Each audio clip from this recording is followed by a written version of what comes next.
What's going on? Is Earth, is this place that we're at in this realm, whatever you want to call it, is it a breeding ground for insanity? Or is it like just to see how many people will go full on, full retard, go insane, lose their gourd, lose their entire mind? Not losing your mind in a good way, because there's a difference between people that are just a little off color and just funny with what they do, and there's people that are literally um, like cluster bees, psychosis, these types of things. I probably should have just I should have just finished up school and went to like MIT and got a B in the neurosciences and psychology or something. I mean, my thought is that most of us, whether we know it or not, and most people don't know this, you're a psychologist every single day of your life. You have to deal with the psychology of other people and your own mental well-being. I just wonder if this Earth place is it's just to breed people, like to see how much insanity like people will accept as normality. Um, One of my favorite books on the topic is called "The Insanity of Normality: Understanding Human Destructiveness." I think this is the whole title. His name is Arnold Gruen. I highly suggest it. It's a very short read. Hope you guys like I'm doing the gold on gold on gold today. I thought it was funny. Because I like it. Does that make me insane? Does that make me crazy? Cuckoo? Nah, shit, I look good in this. What are you talking about? I could walk out in public with this. Nobody would even bat an eye. Could you, though? No. You couldn't. I don't know who you are, but I'm certain you couldn't. You wouldn't look right. This just looks like me. So, I want to go deep. I'm going to talk deeper about psychology in general, psychiatry. There's a documentary out called the industry. I believe it's called The Industry of Death. Psychiatry. If everyone were to be, if everyone were to be tested, if all you have, let me try this. If all you have is a hammer, then every problem will be solved with the hammer. So no matter what line of work you're in, your job is to fix something. There's almost all jobs are requiring something to be broken to fix it. If you're an auto mechanic, someone with a car that's in perfect shape doesn't make you any money. Someone that's body is in good shape, an athletic trainer, a doctor, they're worthless. They can't do anything. If your mind is right, if you're calm and centered and balanced, you have a chemical balance of the brain and body and mind and things, then their job is null, void.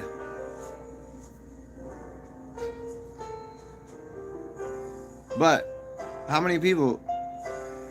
The longer that I've made these shows and I actually end up talking to people, I realize like most people have like a lot of major.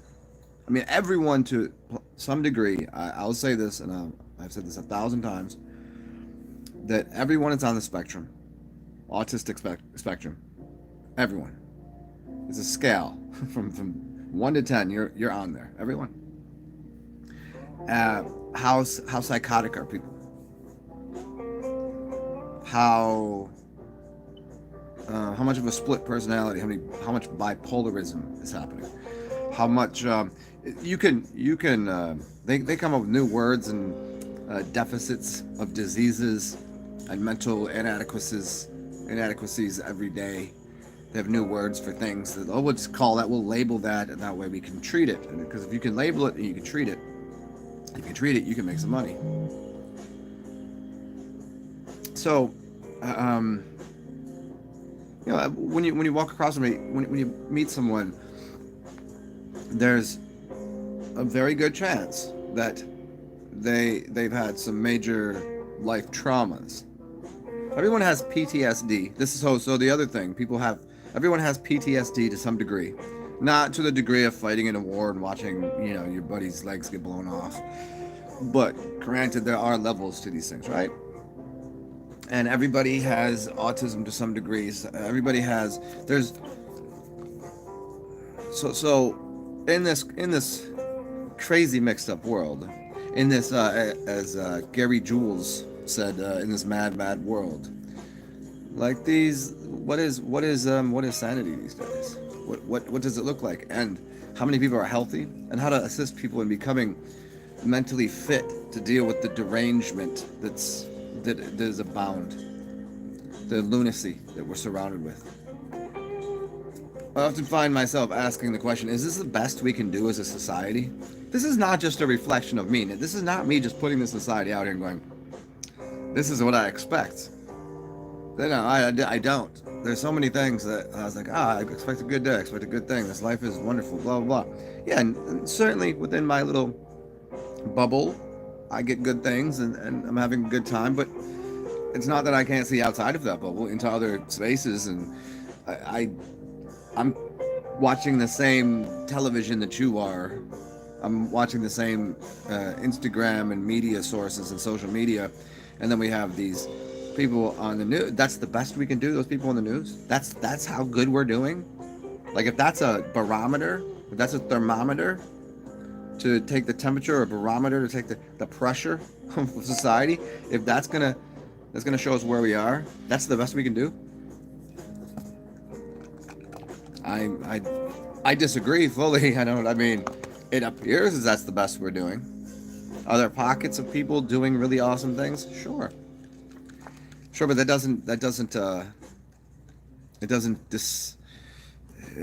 doesn't remove, like, just because somebody lives in their own little world, off the grid, outside of society, doesn't take away there's people in society that are going through it, suffering and dealing with shit.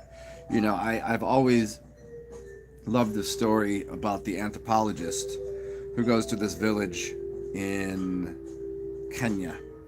I don't know where. This is a little village, and these kids. He's doing a psychological study, and he's an anthropologist, so he's studying a lot of different things. But he there's this group of kids, and he goes, here's all this candy, here's all these things, these goodies.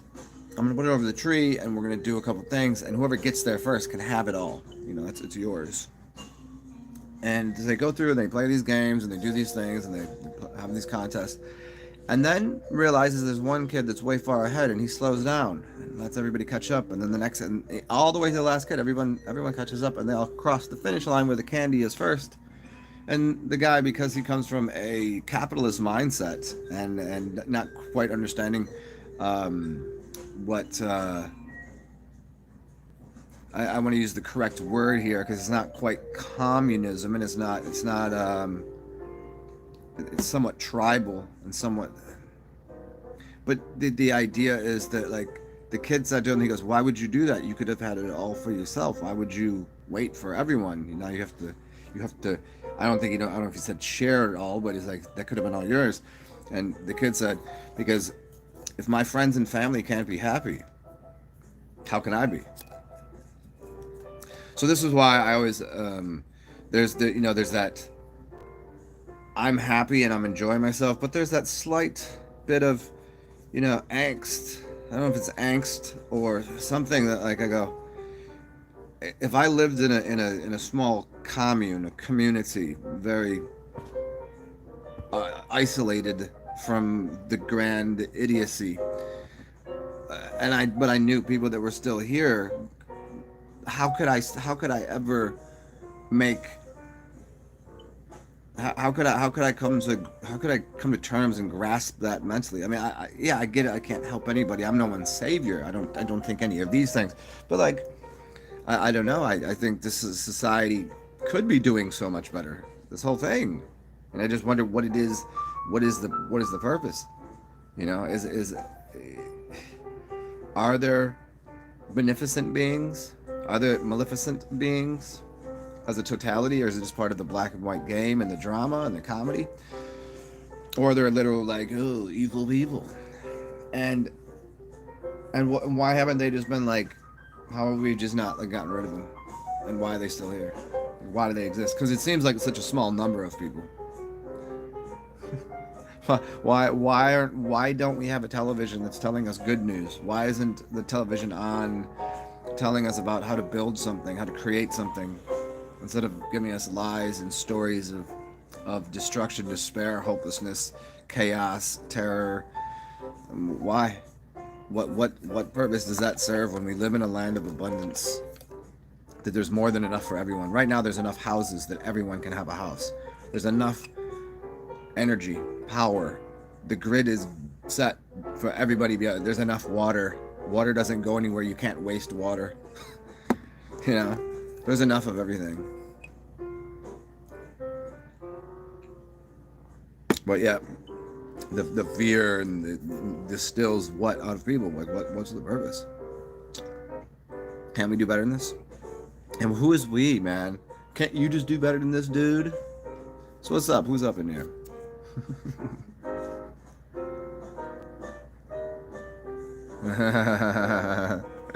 What's up, Zam Goods?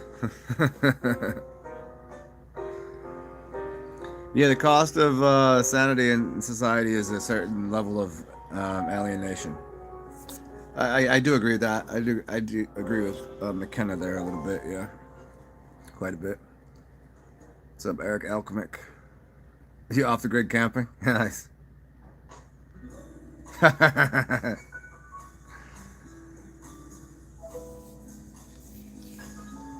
Yeah, how could you relate to if you were from a tribal and agrarian society, how could you? You know, I don't know if you've ever looked up these what are they called? It's called happiness quotient. They have all of these standards for societies. First world, second world, third world, blue zones, whatever. And they have these factors that they say what happiness quotient. Not how much, not the GDP, not how much money, not any of that. Like how happy are these people? And they find more often than not that tribal societies tend to be more happy. It doesn't the poorer the society because there's more community. There's more it takes a village to raise a child kind of attitude.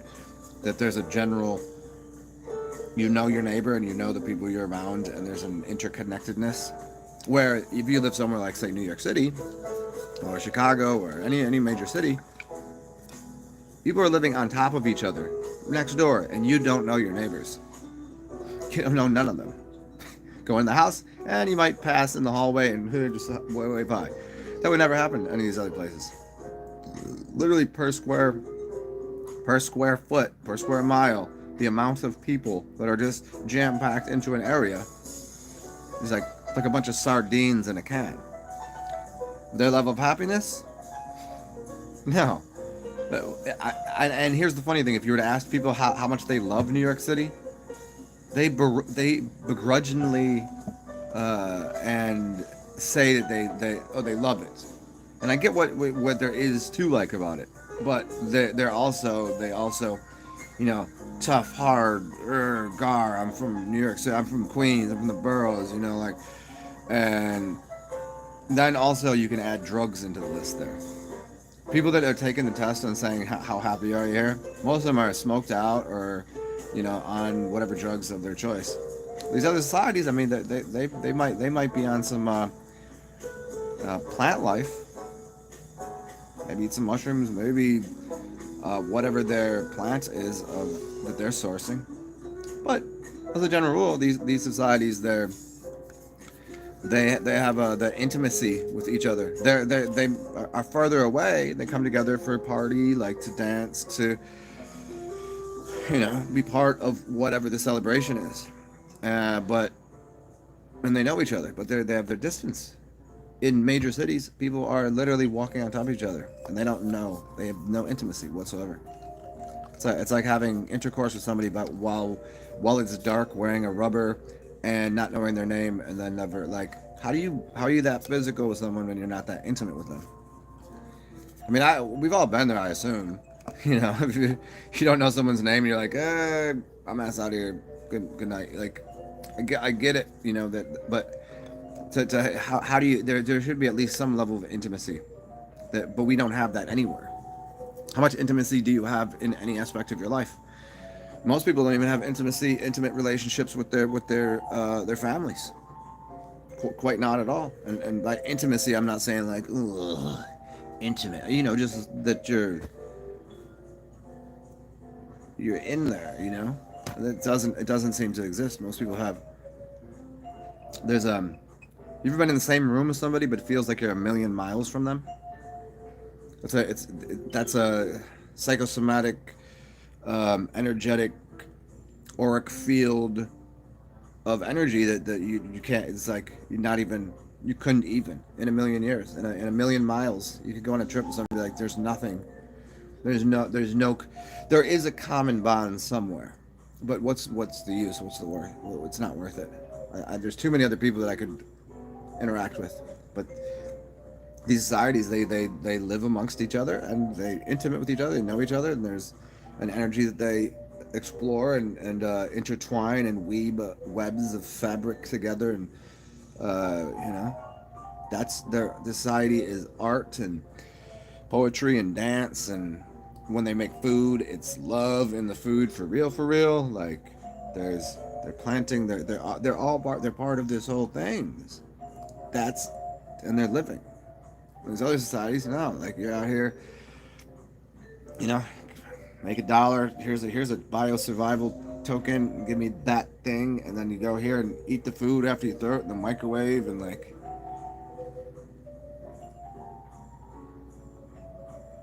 everything's so like push button. Give me this now society. I mean, I'm not against getting something immediately or with quickness. I'm not against that at all. But like, I mean, if you're gonna eat, you should eat. Microwaving something. The only thing I really find a microwave useful for is maybe to heat up a cloth. If I want to heat something up quick. I mean, even that, I'd rather just turn the stove on. Popcorn. I do find microwaved popcorn to turn out better than putting it on the stove, because I don't have a popcorn maker. So if I put the lid on, the steam gets in there and it gets wet, and then some of the kernels get burnt. Popcorn is the only use for microwave, or microwave is the only use for popcorn.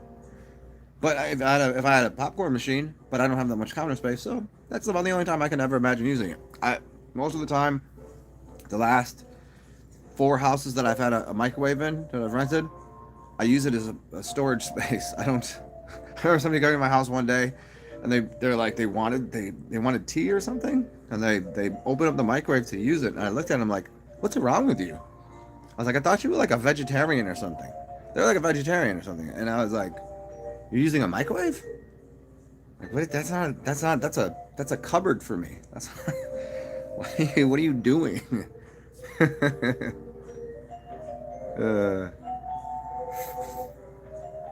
Are you in South Dakota? You in South Dakota fanning? What's up, Sungazer? What's up, Barefoot? Yeah, Zam Gods.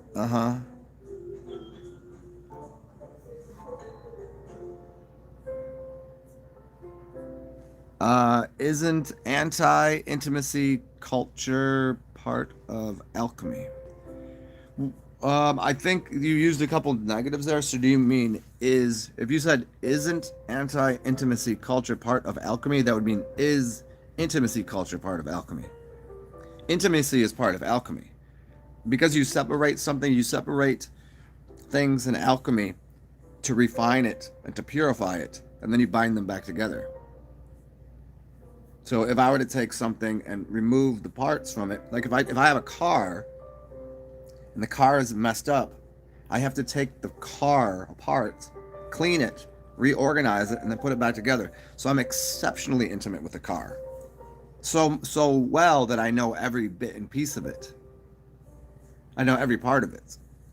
Most people can't take their car. They're not intimate with their car. They take it somewhere else and let somebody else service their car. Think about your wife or your husband or your girlfriend or boyfriend. If you're not if you're not servicing them properly and you're not intimate and know what turns them on, turns them off, what's the same thing with the car, same thing with anything. The intimacy level is how much you know about what's going on.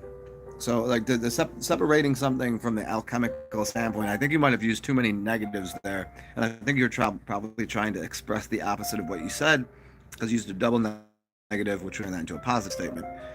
Yes, intimacy and alchemy go hand in hand.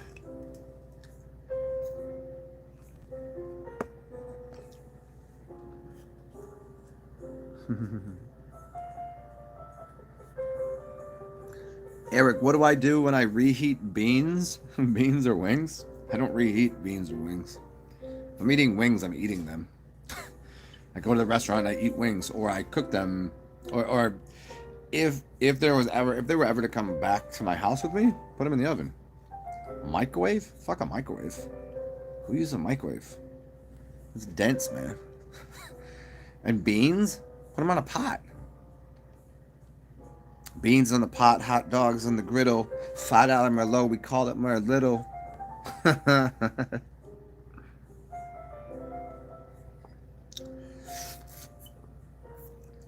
Because I spend time spitting when I'm red wine sipping. I think I came to an epiphany. Do you know anybody know this song? No? Didn't think so.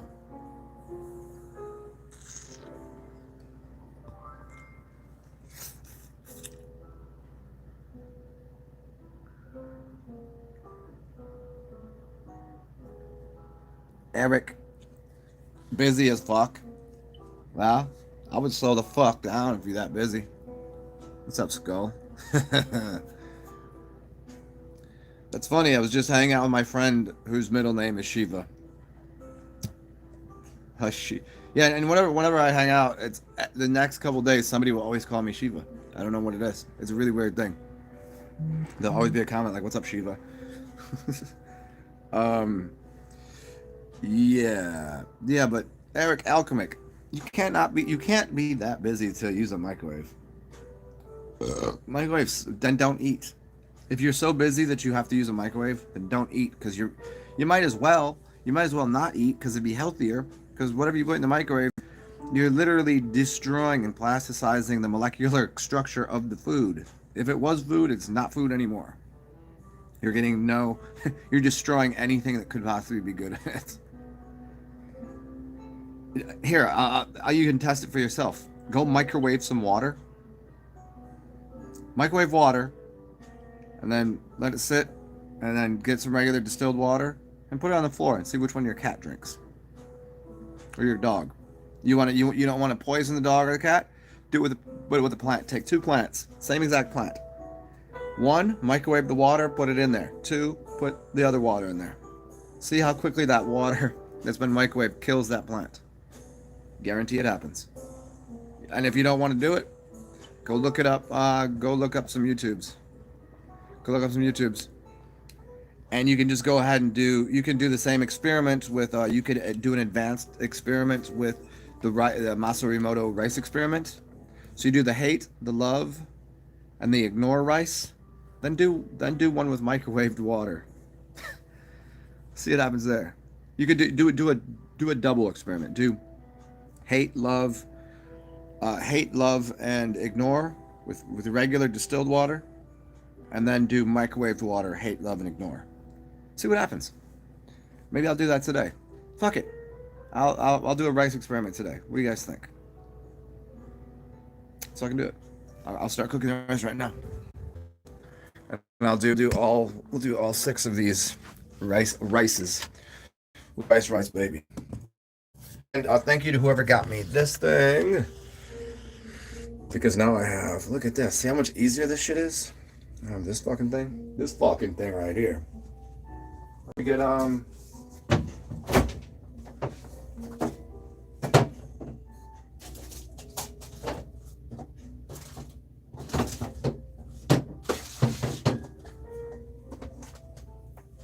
let's get this rice cooking. What do you think?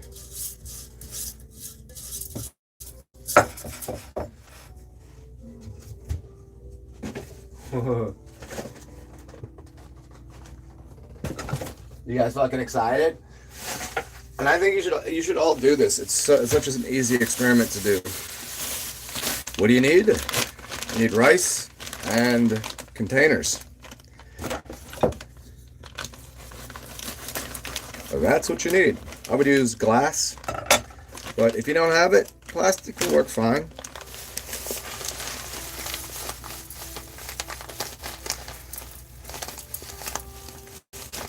Okay.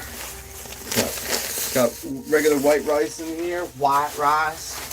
White power. White rice. I like my rice white. I don't like that brown rice. Racist ass rice. Got fucking racist rice.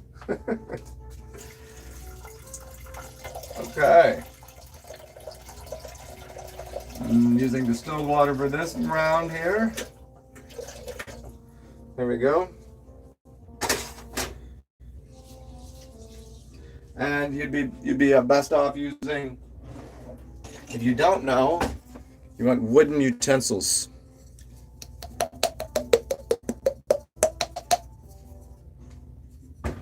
Use wooden. Okay. And also, do not don't put it on anything where you're gonna make it messy and fuck the rice up. You want that to be pristine. Christine. Okay, rice, and then we'll boil. Let's see. What do we? I can put a glass bowl in there in the thing, right? Glass will work. Let's see. What does it say? So anchor steam, conventional oven, no stove top. Microwave safe. It says it right on the bottom. Microwave safe. So, anybody want to help me with this? Look up. Somebody do this for me right now. Do it. Look up how long I have to microwave rice for to cook it.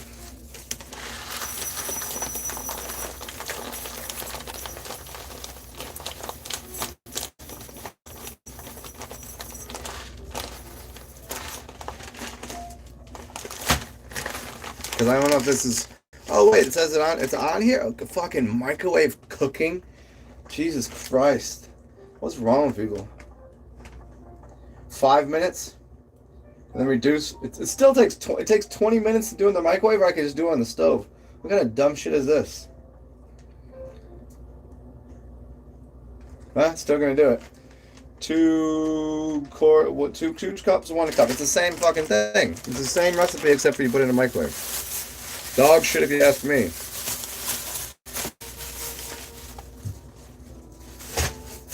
Microwave on high. Some rice in here. I got the water.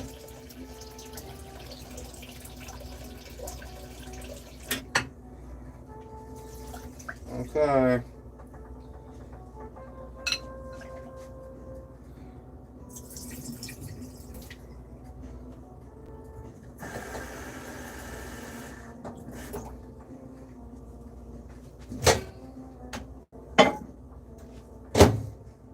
Minutes. Boom. Good. There we go.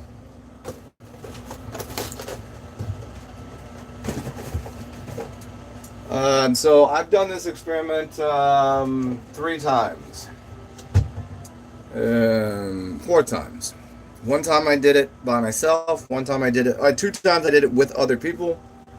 And a 3rd time I did it. And a 4th time I did it. And I was at a place that was really, really disgusting. Really disgusting place. It was bad energy. The TV was always on, and for some reason, it took the least amount of time to have an effect on the rice at the worst place. In a week, I was able to alter the rice quite a bit. In a week.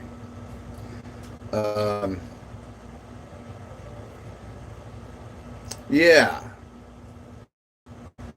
There's a video of it that I did.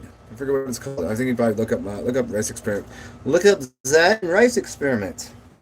Let's go back in the other room. Let me grab my selfie stick. People with selfie sticks here. Hey, selfie stick. Oh yeah. So yes, I'm also slightly retarded. Okay. Slightly, completely, totally, without question, absolute retard, autistic beyond belief. Actually I'm not on the spectrum because off the spectrum because I had to make a new autism spectrum just for me. If you didn't know this.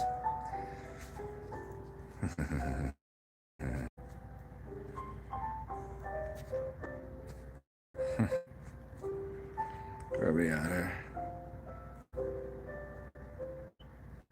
Uh-huh.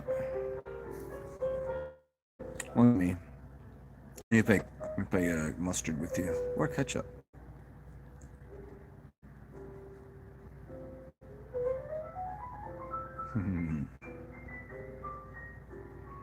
Day 2 of fasting, nice. And you had a wank accidentally.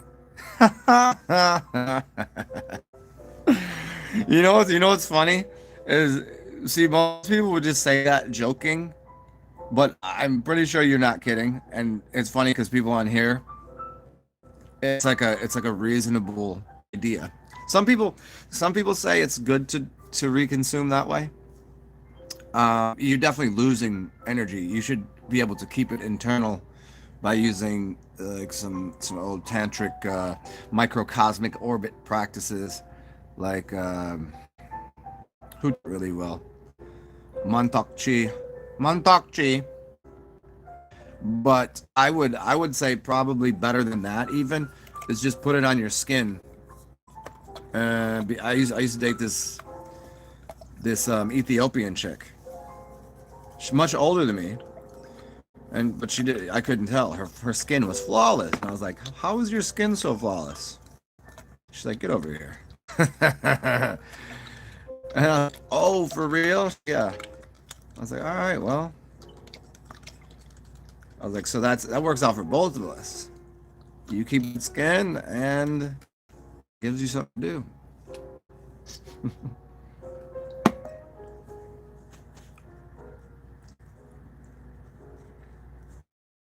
What's up, Carson? Does semen break a fast by eating it?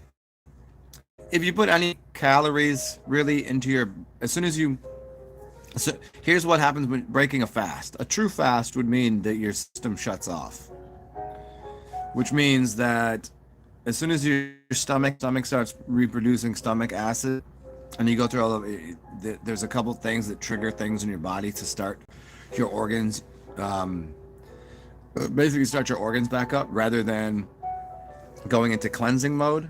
So there's different kinds of fasts. Fasting on liquids, fasting on juices. But the true idea of the original when somebody's saying fasting, meaning fasting on water, as soon as you consume anything that has, sorry, I don't know where that got broke off. The stream got broke off. It. If you consume anything with sugars, calories, you know what I mean, like it's gonna turn your, let's see, simmer down now. Hold on.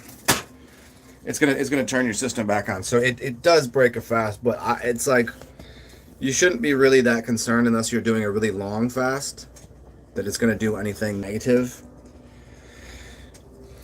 Like doing a fast that you're consuming, like if you were to do 3 days of water and then eat a little bit, and then that's kind of like I've talked about this before, bulimia and the other one where you vomit, and they're both not good eating practices. People that eat only one, like every 3 days, it's not good because you're burning off a lot of proteins and muscle. The first 3 days, your body. Let's see, how do I do 50%? Power level.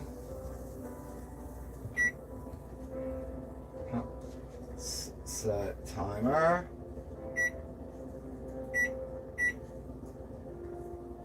Man, this is weird. How do you think I would do this?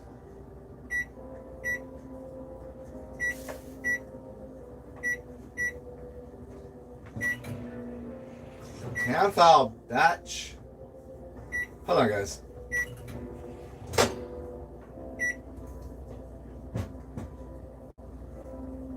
No, how do I I turn it up or down?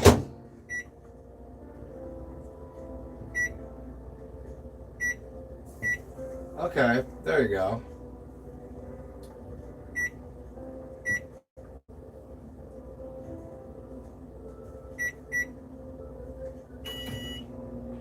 Okay, let's see what happens there.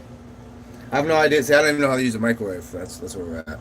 So hopefully that answers your question. Yeah, like so. I mean, it's not gonna kill you to eat something, but to do it for a long period of time, you're gonna eat away at too many muscle proteins.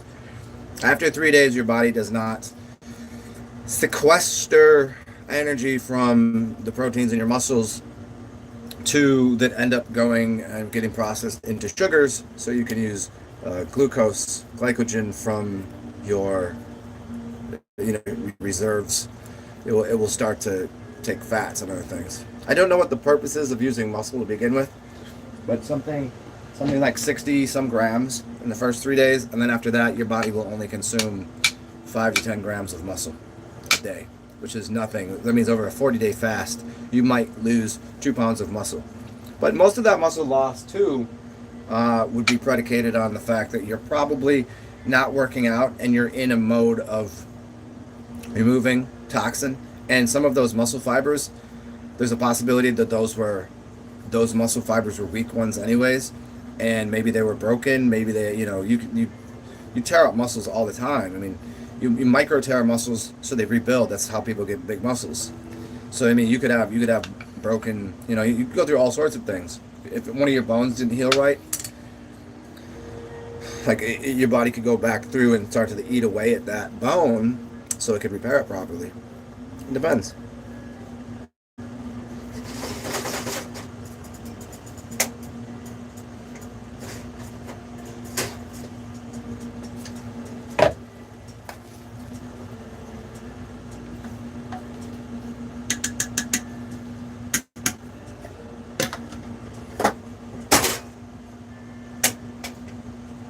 Okay, cool.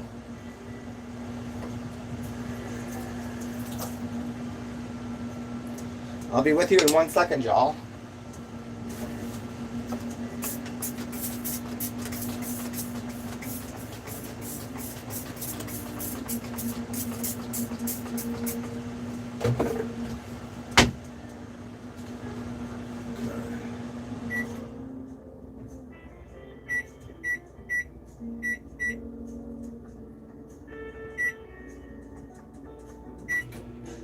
What the fuck, man?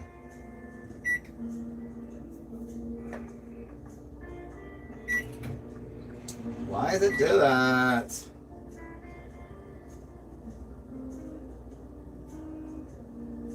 Potato? 5. Let's cook. 1, no. 2, 5. No, potato. No! No! I don't even know how to make this just go on for how long I set the clock. I'm not setting a clock. I don't want a clock. Beverage? No, that's not working.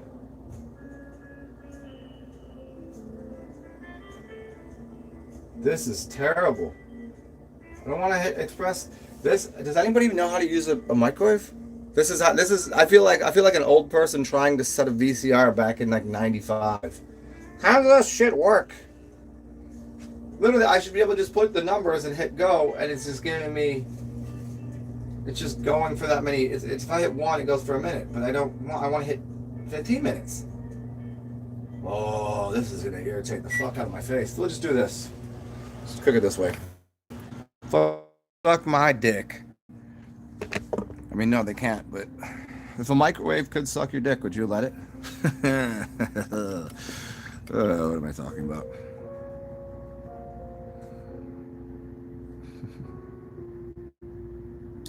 Eric, what happens if someone else drinks your piss? Nothing. It's fine. In fact, they're gonna get parts of your immune system. It's good. It's good. It's best. Think of it this way. You have certain antigens and antibodies in your system that they do not. So some of things, if they were unhealthy in a certain way, your piss might not fix them because you might not have the antibodies. You might have not have fought off, you know, that might have not be something that your body went through, whereas theirs did. Their piss is going to be perfect for them, but you could, like, if you're similar, you know, if you've had similar immune system response, then I mean, you could. I mean, there's tribes that drink camel piss, that use cow piss. I mean, here's a well-known fact that nobody likes to accept: urea. That's in all the cosmetics.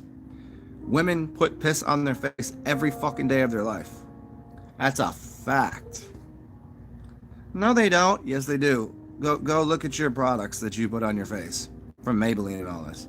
See, it says urea. That's urine. That's from piss. They're not making that in a laboratory. They're getting that from humans and animals. You're putting animal piss on your face every day. What do you think of that?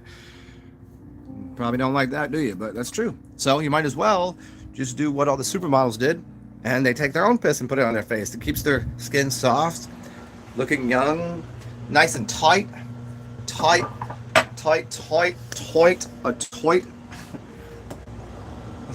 skin. Speaking of piss, I'm gonna put some piss on my face in a second here. I do need to make myself a beverage.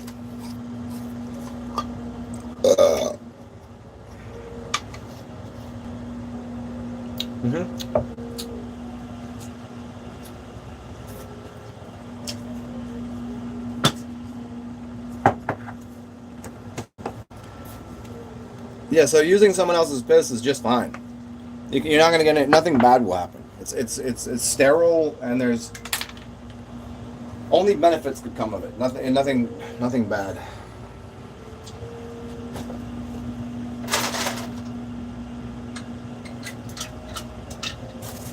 I mean, think of it in the sense of blood types. Some, like, blood type O negative is universal donor, right? And then you have some that can't donate because it doesn't have the same antibodies, antigens set up. But an O has all of them, so it's perfectly fine to put that into someone else's because it has all of those codes in it. If you just want to use the word codes, where other ones not gonna, it would be useless for someone with an O positive blood to get someone with an AB blood.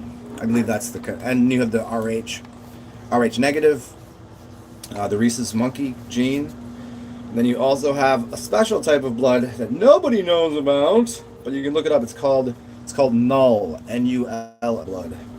I did a video on a while ago. I didn't know it existed, and I was calling something golden blood, and then I looked it up and I realized there is something called null. So there's 9 blood types, 9 major ones, but then there's more antibodies, antigens, which they don't qualify because they're down the line on how important they are. You know, it's like there's certain sicknesses people will get throughout life, diseases, but they're very, very low level shit. But then there's major ones that can do major damage, right? So that would be equivalent to things that are, you know, what causes you to have a type A, type B, type O, the antibodies and the resulting anti-generators and antibodies, right?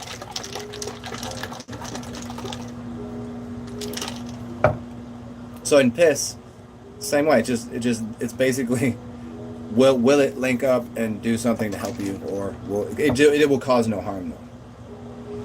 Where blood has other things in it, where urine is plasma without all of the dirt in it. Let's put it that way.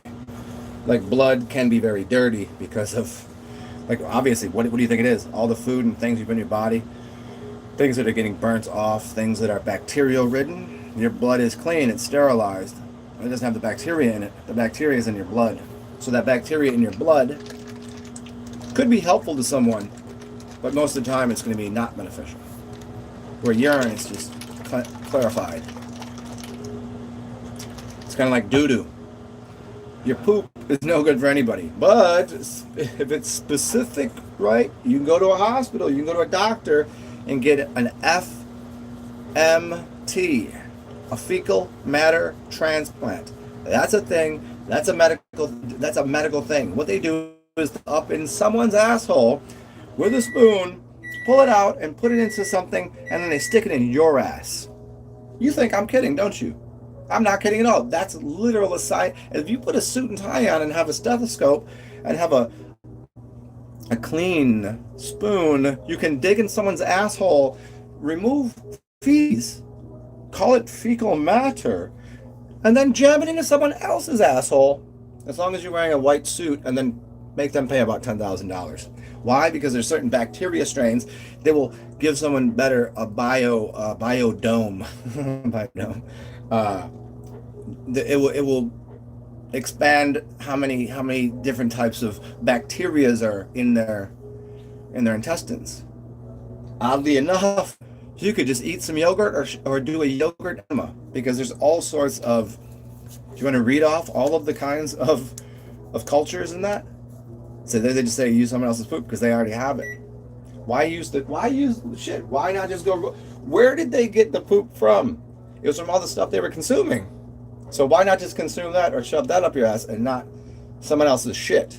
But they do this. Yes. Is that insane?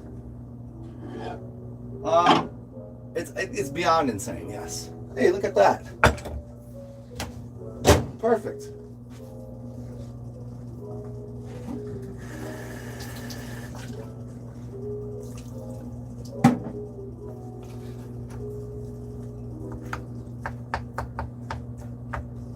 Okay. Now, what I've noticed here about this rice already is the difference between this rice, it's kind of spongy. The stuff that I put in the microwave, it has like a certain rubberiness to it. I'm not going to eat any, but add a little bit more water to this because I just want to make sure it's cooked all the way through.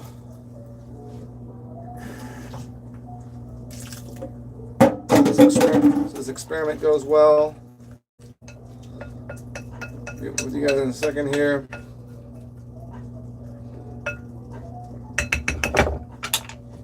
Just one more quick go around in here for 1 minute. See what's going on here. Oh yeah.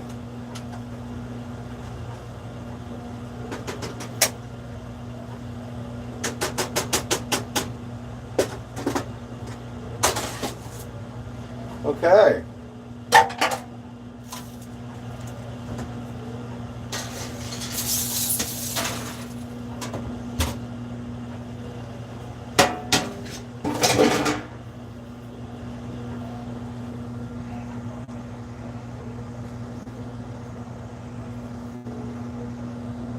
Yeah.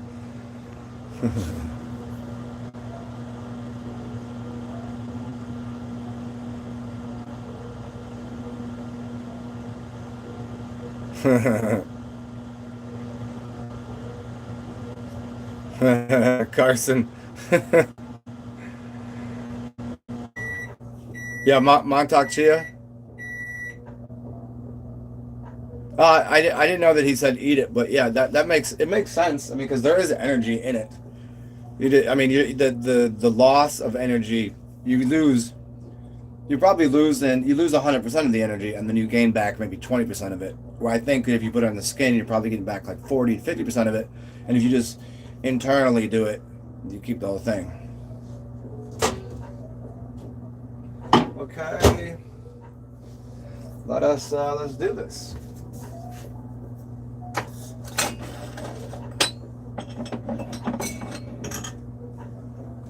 You guys ready? You guys ready to do this thing?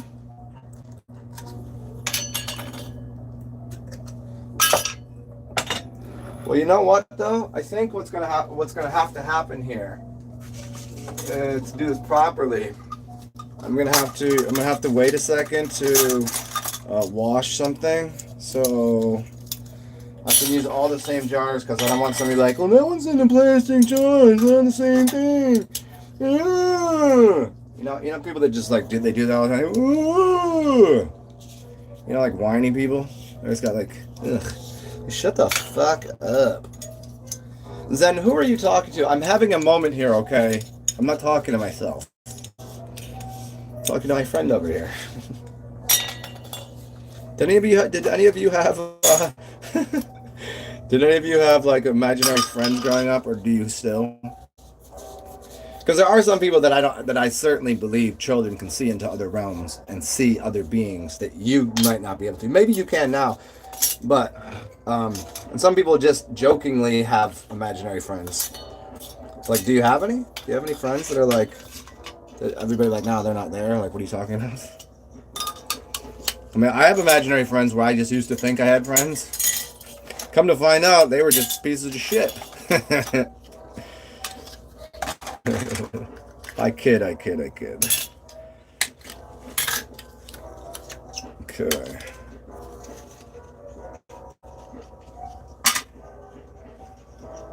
Okay.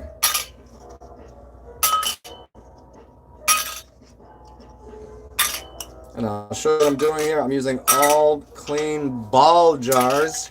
Do you ever find it funny? They call jars mason jars and ball jars. What's the possibility of that? They both have hermetic seals. Hermetic seals. So when you take this little rubber thing here, it makes an airtight hermetic seal around what you'd call a ball, like Lord Ball, a ball jar, or a mason jar. Masons and ball are connected. Why jars that are hermetically sealed called mason jars and ball jars? I wonder.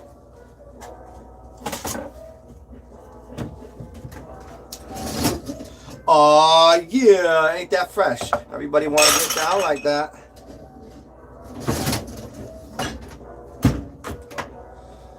And off to the races. Off to the races. Has anybody ever seen The Amazing Racist? His name is he's a comedian. The hell is his name? I don't know why I'm tripping on it. It's super Jewish dude.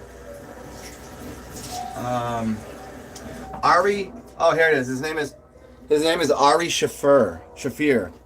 Ari, A-R-I. And there's a really funny story I'd like to tell you about that dude. He's hilarious. He's very blue humor. It's very off color. He's different, right? And if you don't know who he is, he's like good friends with Joe Rogan. He's good friends with like Bert Kreischer, those guys. I don't know these good friends with him. I know that he's been doing comedy for a while. He used to have a show. He used to have a couple shows on Comedy Central. Funny fucking dude. Anyways, he was also he caught some heat because he had made a Kobe joke way too soon. You know, about the helicopter and shit. Then a couple days later, there's a couple stories out about Kobe Bryant talking about the best point guard that he ever played with in his life, and it was his high school, and it was kind of Kobe doing spoof from like a year or two prior, because like, Kobe, who was the best point guard you ever played with? And they're just like, he's like, oh, my high school point guard. And then you see this dude that looks exactly like Ari Shafir. This is from a couple years ago, right? This is like 2 years prior that they filmed this. Dude looks exactly like Ari Shafir. And he was supposedly Kobe's point guard in high school. At Upper Marion? Pretty interesting. So anyways, Ari Shafir he did a, I don't know if it was like an internet thing. I think it was on the internet. It's called The Amazing Racist. Highly suggest it. It was kind of based on The Amazing Race, but everything was just as racist as possible. Up there and funny on steroids. I gotta wash this cup so I can finish this experiment that we're about to do here.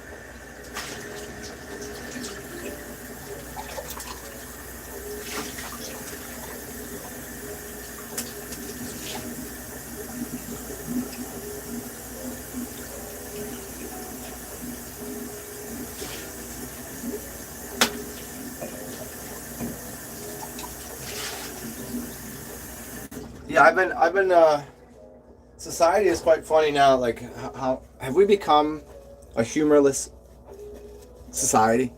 I don't mean just in America, because I mean, as far as I know, like most places across the pond, across the globe, the world, the realm, the flat Earth, whatever you think we live, it seems like everyone's having quite a hard time with comedy these days.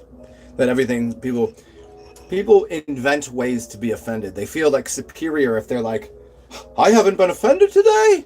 I'm going to find a way to be offended. My favorite response to people that are offended was Ricky Gervais. Like, look up Ricky Gervais's quote on being offended. And also another person's quote on being offended that I really, really, really like is the dude he was in V for Vendetta. He also played, he was in a movie where he played a poet. He's got the kind of funny nose. He's a British dude. He's got a kind of weird, funny nose. Why can't I think of his name? And he's really well versed. He looks exactly like the poet that he plays his movie in. It might be him in another realm. He has a very great quote. If anybody can look up his name, I'm tripping on his name right now. But he's like, offended. So what? It's some really good quotes on people that are offended. But that's what I find. People these days, they invent new ways of being offended by shit they don't need to be offended by. They just keep it moving. KIM, you know? So here, let me show you what's going on here. And then just so you guys can see what I'm doing. So here's these cups. These ones. There's 6 of them.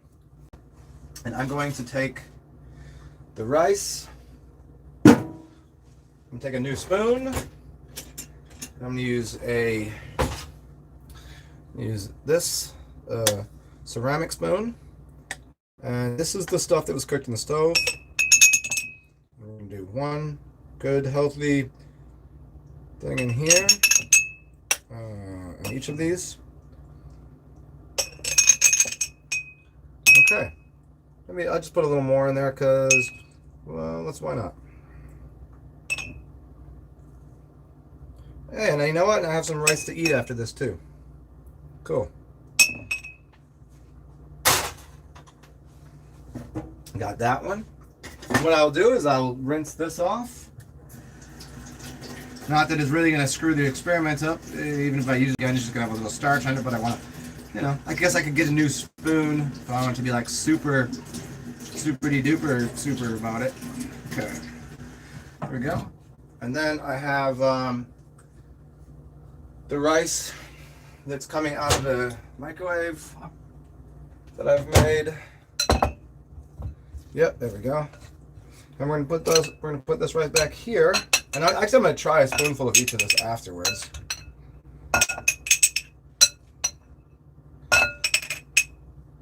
It smells different too, and the fluffiness is different.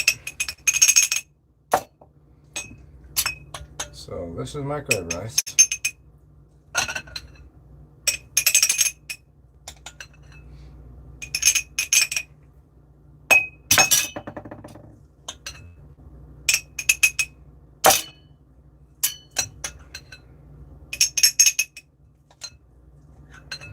Cool. I definitely don't want to eat this, but that's okay. Rice.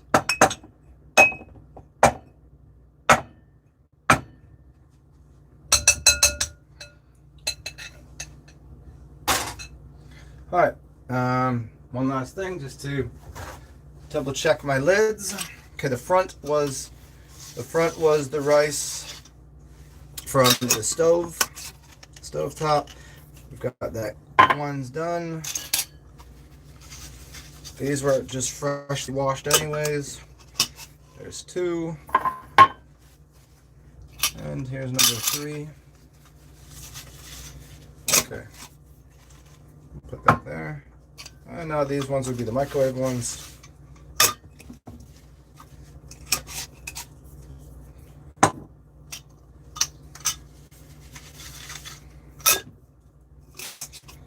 And if you guys haven't done this before, I highly suggest doing it yourself. It'll change things for you.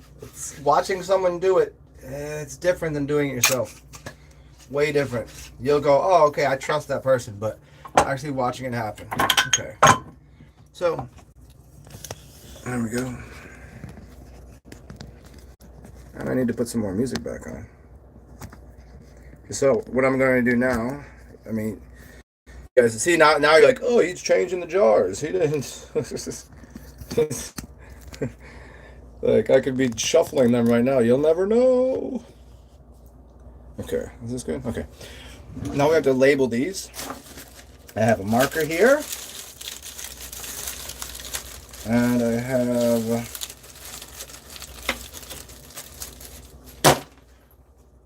Oh, I need tape. Where did I put the tape at?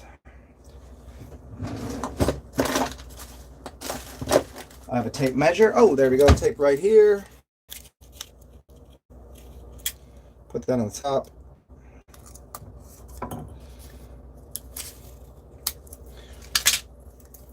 Put this right on the top of these jars here. And it is it's bothering me the music's not on right now, but I'll accept it.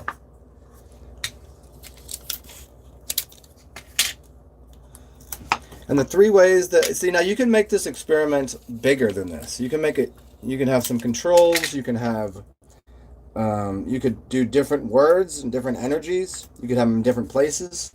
Now, what's important about doing this is that they're far enough away from each other, so you're not tainting the experiment energetically. So here we go.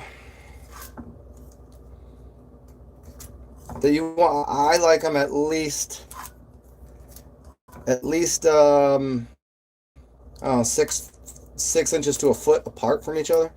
And I've never done it with the, okay, this one's here. All right. So we're going to do one that is the ignore rice.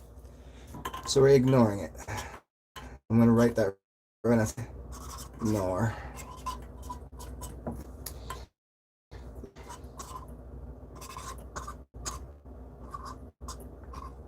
And then what I'm going to do is I'm going to put a red dot, just so I know which one's which. The red dot on this one means it came off the stove. The red dots came off the stove. And you guys remember that? I remember that. The other ones are the microwave ones. And I don't have, well, I do. And I'll do I have another color in here? No. Okay, so ignore. And then we have one that is, you guys can think of a word meaning like happy or love. I like a little, I don't like the word love. It still works, but I don't like it because it's a little overused. So I like something a little more point specific, as happy is just like a general overall overarching term for love is. How about I don't know, I just have to have some intention. Amazingly awesome, wonderful, healthy. How about healthy? I'm gonna put healthy. How about healthy love? That's good. Healthy love.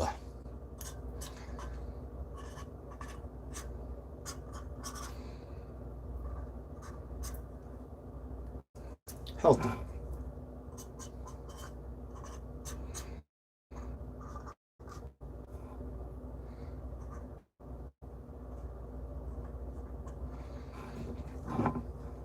Hold on one second.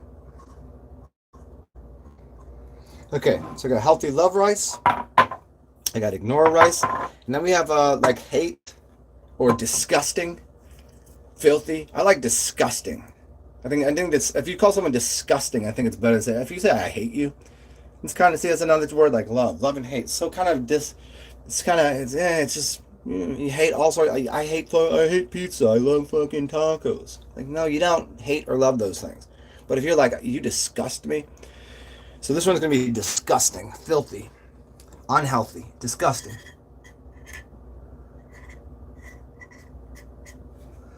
Yep, disgust.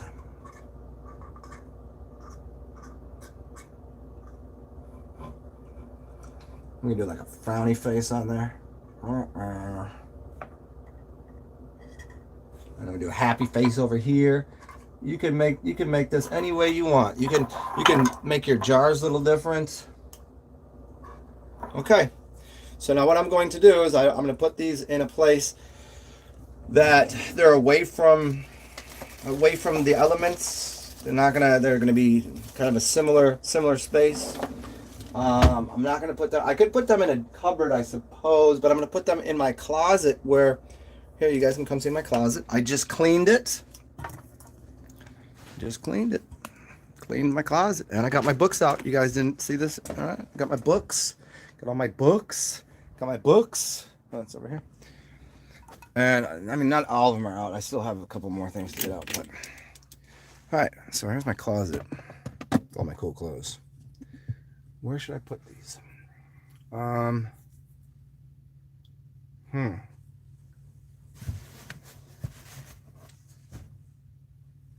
Okay. So I'm gonna put these ignore rices, like where I'm going to literally ignore them. Like over here. Ignore these two. Oh, come on now.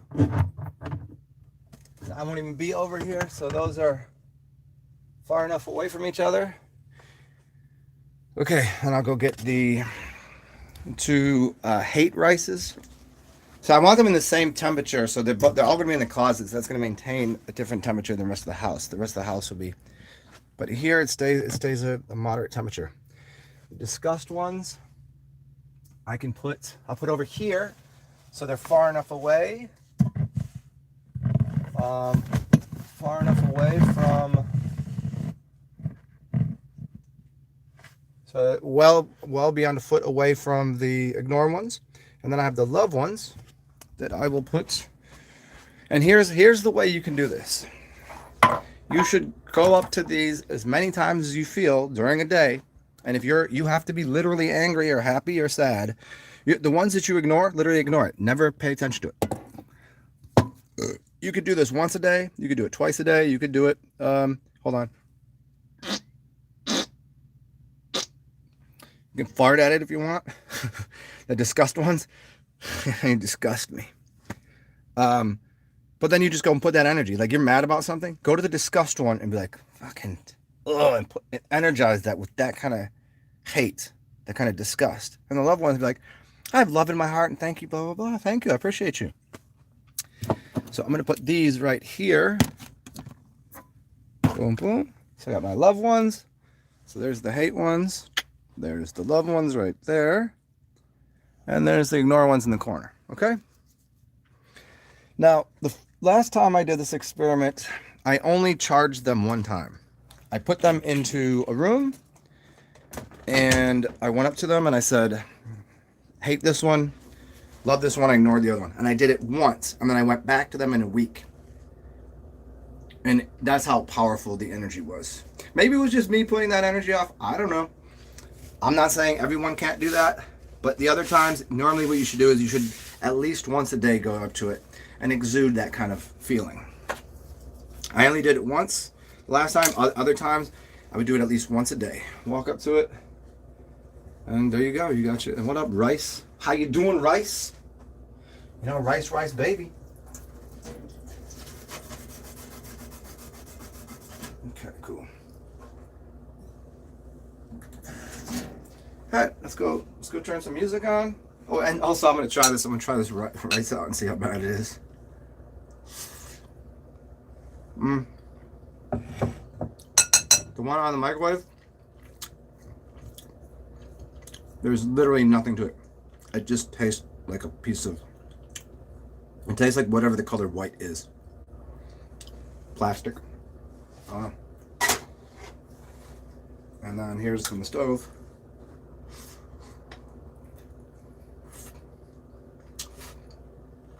It tastes like rice, like from an Asian restaurant. And then you get white rice with all your dishes. I know it's rice. It has a little bit of starchy flavor to it, a little bit of sweetness. It's wildly different. And that's I would say that's edible, and I would just throw this in the garbage, which I'm going to do.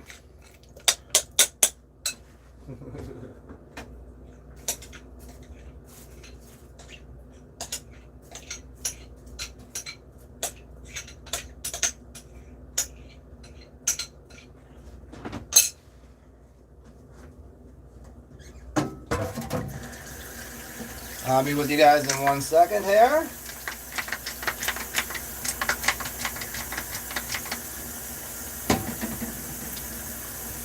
Okay.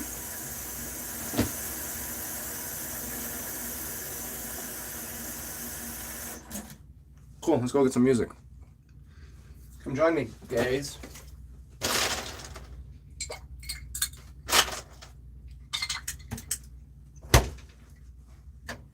Take my fancy stick, my camera on a stick. Camera on a stick. I think that whoever came up with that first, I think they had like, that's not gonna work. There's no good. You can't do camera on a stick song. They call it a selfie stick. I don't know why they call it a selfie stick. Very selfish of you. Very selfish stick of you. Okay, hi guys. Let me find some music here. Oh, it's still on. Cool. All I had to do was hit the play button. Jazz music, background, no copyright, no ads, no nothing. Way to go.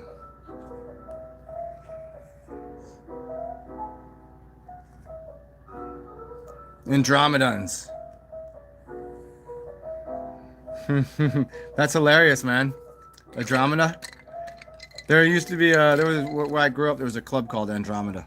I never went there. I just, it was like right before I was like, I wasn't of age to do such things.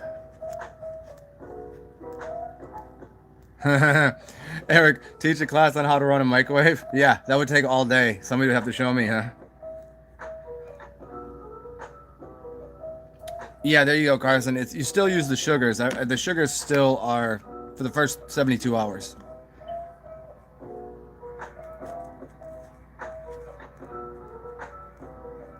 Oh, Betamax. What's up, water being?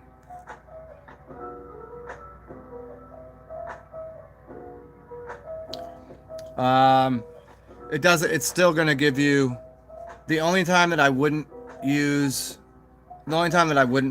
piss is if I was doing a full-on cleanse, like that was, say, a heavy metal detox, like a chelation. If I was doing a chelating with a lot of cilantro and things and trying to remove heavy metals, then I wouldn't re-ingest urine, only because you will probably get an overspill and you're going to be releasing some, no matter what you do, your urine's going to have little sediment in it of things. Not always, but there'll be sediment in it, and I just wouldn't want to re-ingest that. Other than that, STD doesn't matter, because as soon as it comes through your piss, it's already been cleansed. You have to think about it. Your semen comes down the same pipe as your urine. If your urine was dirty in any way, then semen would be dirty. You know what I mean? And it's not happening. So the STD, if you had one, that's the solution. The piss is already went through. It's already your blood. It's already gone through your body. It's giving you the antithesis, the antithesis to whatever your disease is.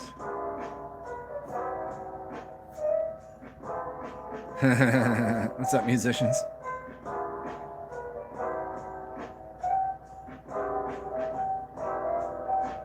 Interesting Afro, man. What's up, Melissa? Melissa, yay. Arigato.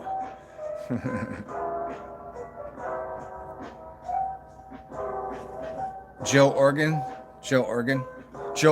podcast. Let me get comfortable here. Whoa. Oh, and thank you for everybody here. Thank you for whoever's donated to me.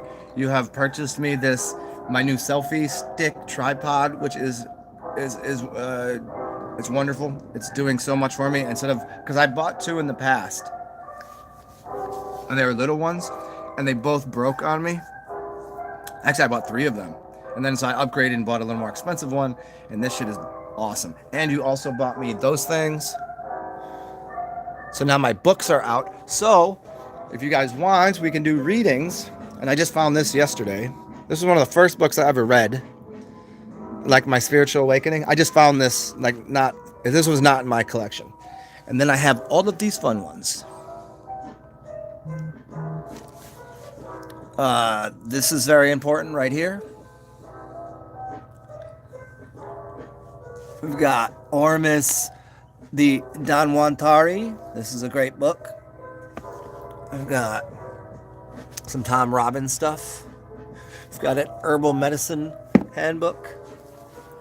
And we've got 4 Agreements, Plant Intelligence. Kia's book, the Royal Tantra and the Brilliant Diffusion of Majestic Space. And these are just the books that I've maintained with me over the course of moving so many times, because books, they're just too heavy, man. It's just like, as much as I like having a lot of books and reading them, they're too much to move. So I just end up, like, I do wonder, I would have, if I would have maintained like a homestead, a domicile, I would have one room, just like a library, devoted to, hold on, I gotta go over here for a second and see what I'm gonna play for music now. I kind of want hip-hoppy stuff. Piano? Okay, let's see if this works now. This is supposed to be lo-fi hip-hop, but it wasn't working before. Let's find out. Troy Carter doesn't stand with oh my god, oh, this is so funny. Okay, this dude's last name is Carter. Black dude. And then Karen Carter Peterson. The Progressive Value for Congress, right? They look like they were married. It looks like a husband and wife trying to both run for Congress and having like a tiff on TV of who's going to win. They both had the last name, and she had the double last name. I think they were married. And they might still be. Yeah, this thing's not working right now. I want copyright free. I'm gonna get off the jazz. I like jazz, obviously, but I don't want smooth jazz right now. You know what I mean? Sometimes it's just like, all right, enough smooth jazz. Listen to it all day. I love it, but copyright free. And we'll do hip hop or lo-fi. Let's do lo-fi. Yeah, lo-fi hip hop. There we go. Lo-fi. Loaf around. Chill lo-fi. Okay, let's see what happens here. Boom. Let's work. Is this gonna give me? No. There we go. All right. All right. Okay, I'm gonna have to play catch up with what's happening here. What's up, Kabar? Aloha.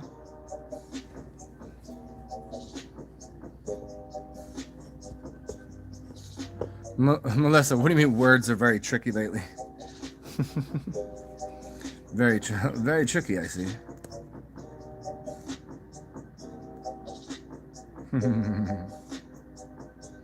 What's up, Jay Marley? Yeah, just I did the upgraded rice experiment. I did it with regular water on the stove, and then I microwaved some, because we were talking about like what happens to microwaved water. Like if you were to take a plant and put microwaved water on one, and take another plant and put regular water on it, the one with microwave water will die, because you've done something you've destroyed the electrical capacity, the ability for it to hold information and memory. Now this is gonna go and F with me right now. See? It doesn't want me listening to lo-fi hip-hop beats right now.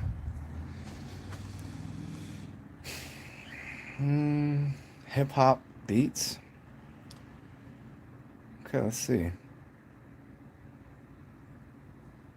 Give me 1 second, y'all. Why are you gonna do... Okay, cool. We can do this. This should be fine.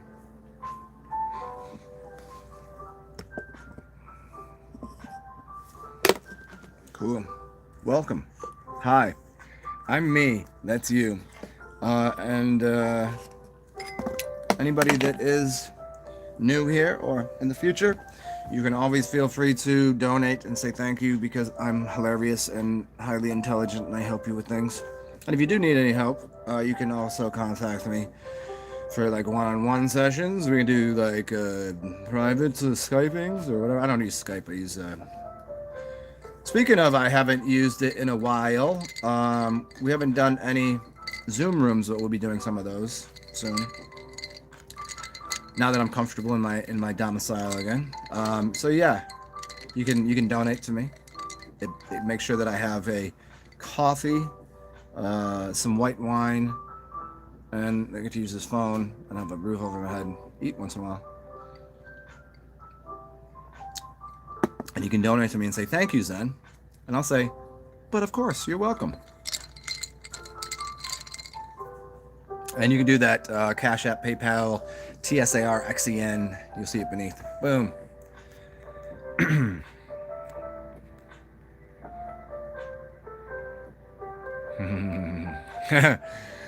Jay, I have speak love to the rice, don't make love to the rice. I do have a jar of rice that I don't know how much of it is rice at this point and how much of it is a cream sauce. White cream sauce on white rice.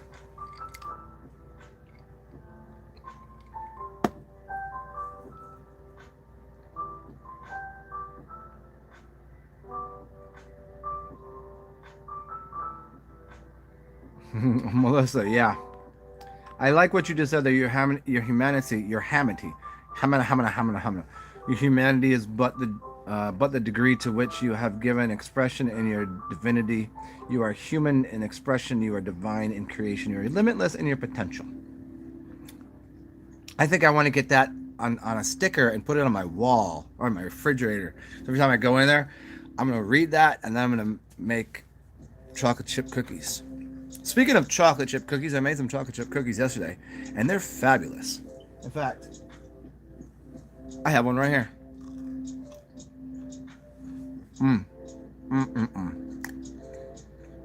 Chocolate chip cookies, chocolate milk, glass of wine. Everything's okay, huh?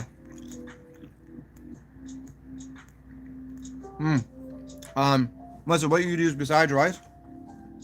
Just about anything, really. But the rice, I think the reason, because it's so, there's nothing else to it. It's just starch. It's just rice. It's pretty much an empty thing. So you don't have a lot of variables. You could use pretty much anything, really. Just find something. The simpler the thing, you could maybe use potato. Mash up some potatoes.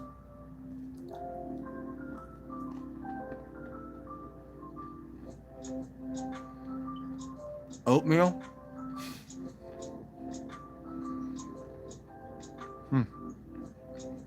There you go. And try it with other things. I mean, he used just water and froze the water. You'll see the structure, but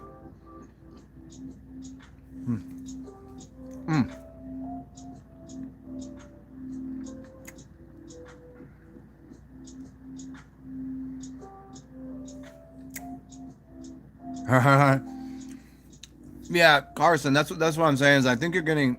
You see, you did the cleanse with all that. When you do a chelation thing, I think you're getting a lot of sediment that's going to come out. Most of it's going to go out the back. Some of it you're probably going to sweat out, but there's no way of avoiding it's going to. You're still going to get some come out your hose, you know.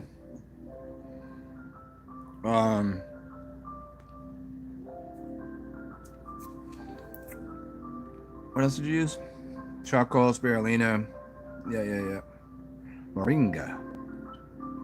Yeah, and some of the flavor. I mean, because like after I have Indian food, I can tell if I had something salty or sugary the night before. I can tell in the morning. The degree, I think it just maintains an auric aroma. Well, I mean, the word aroma is the word aura to a degree. Your smell of something. It's like you don't know where it is, but there's your aroma. So I think there's a big connection to those two things. So I think you're kind of getting a little bit of the scent of it. I don't know how much of that stuff is in there, you know.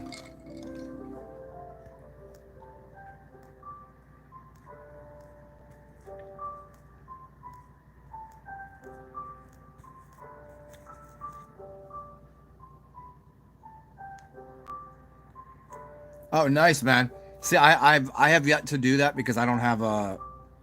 While I don't really care, I don't have a washing machine in my apartment.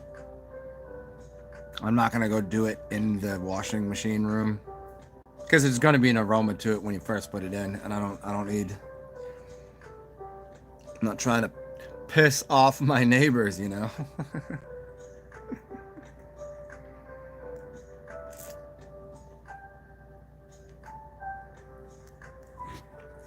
Hey, I finally caught up here. Cool.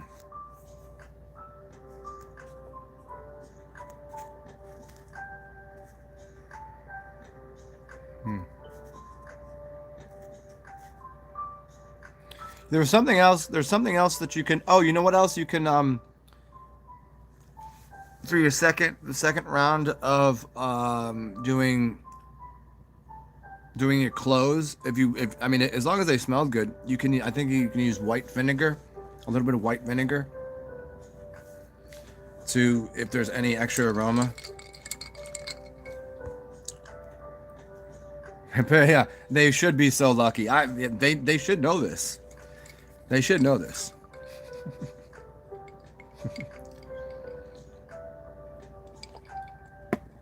Mm. Well, fucking cheers to everybody. Happy Tuesday.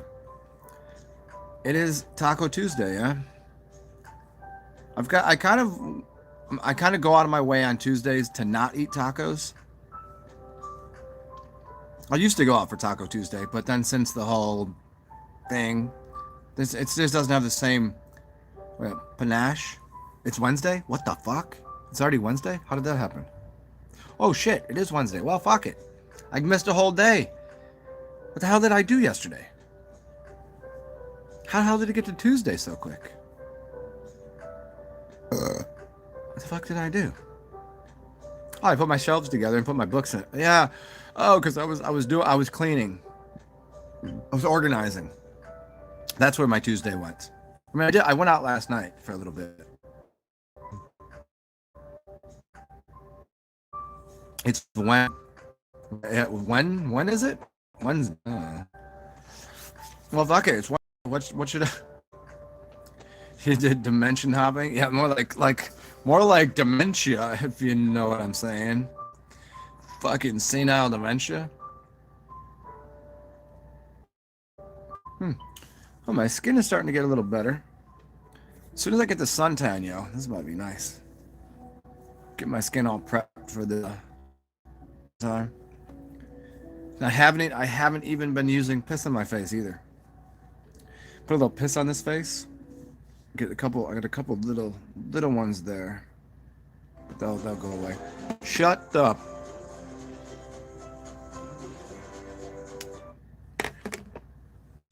Sorry, it was a commercial. I don't like commercials.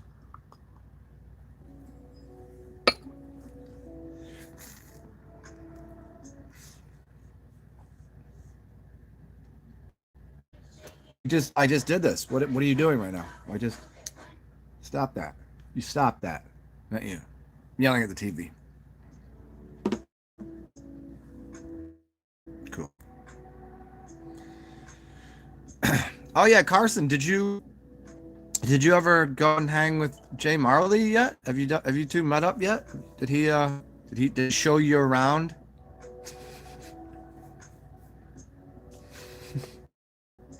Did he touch you? Do you touch your soul, your heart?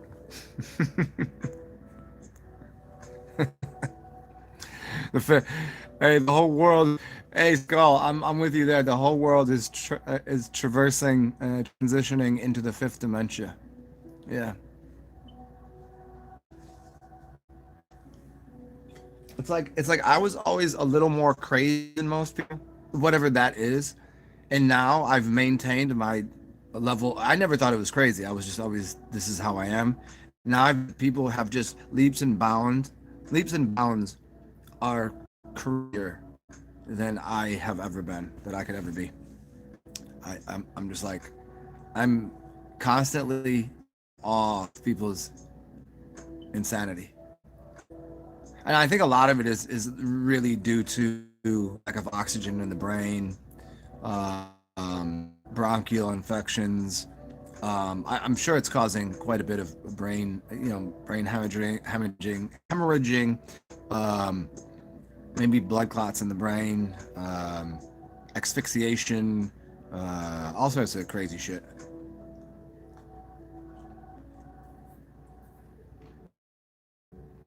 I'm getting, I'm getting the brain.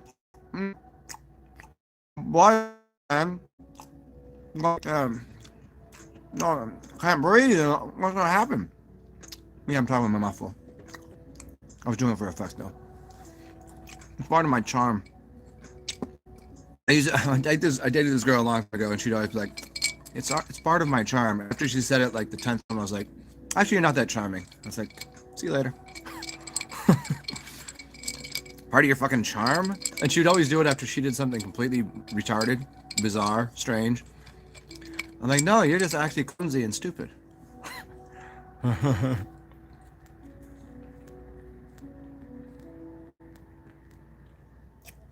Well, Carson, tell Jay to come to Orlando.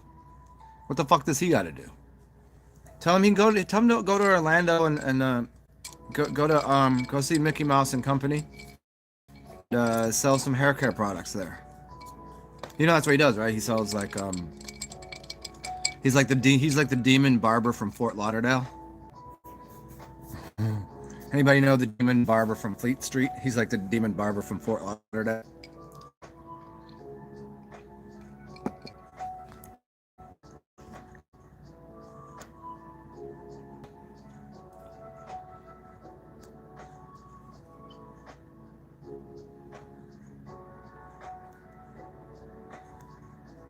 The fuck, Skull? No, I didn't see that.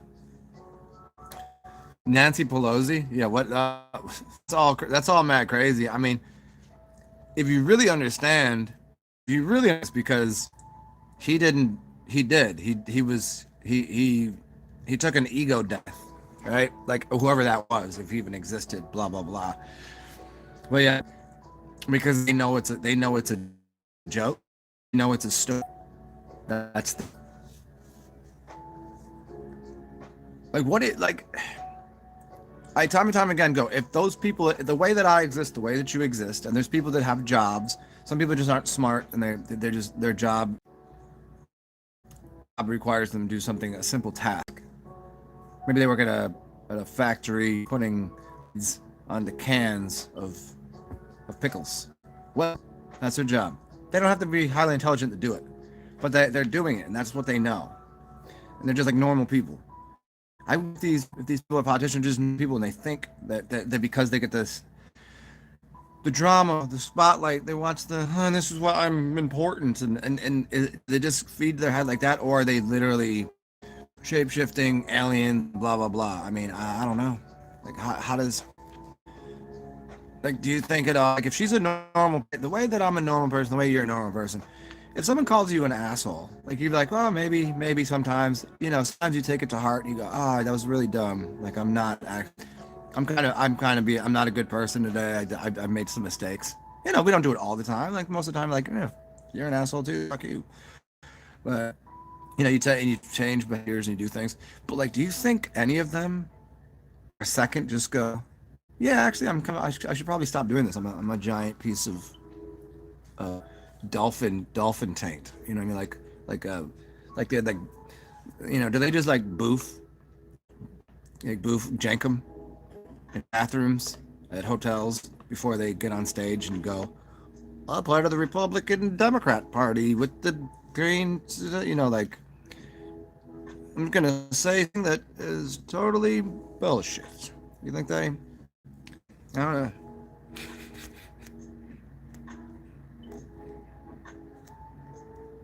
His Sweeney Todd. Sweet Todd is funny. Todd Sweeney. Yeah.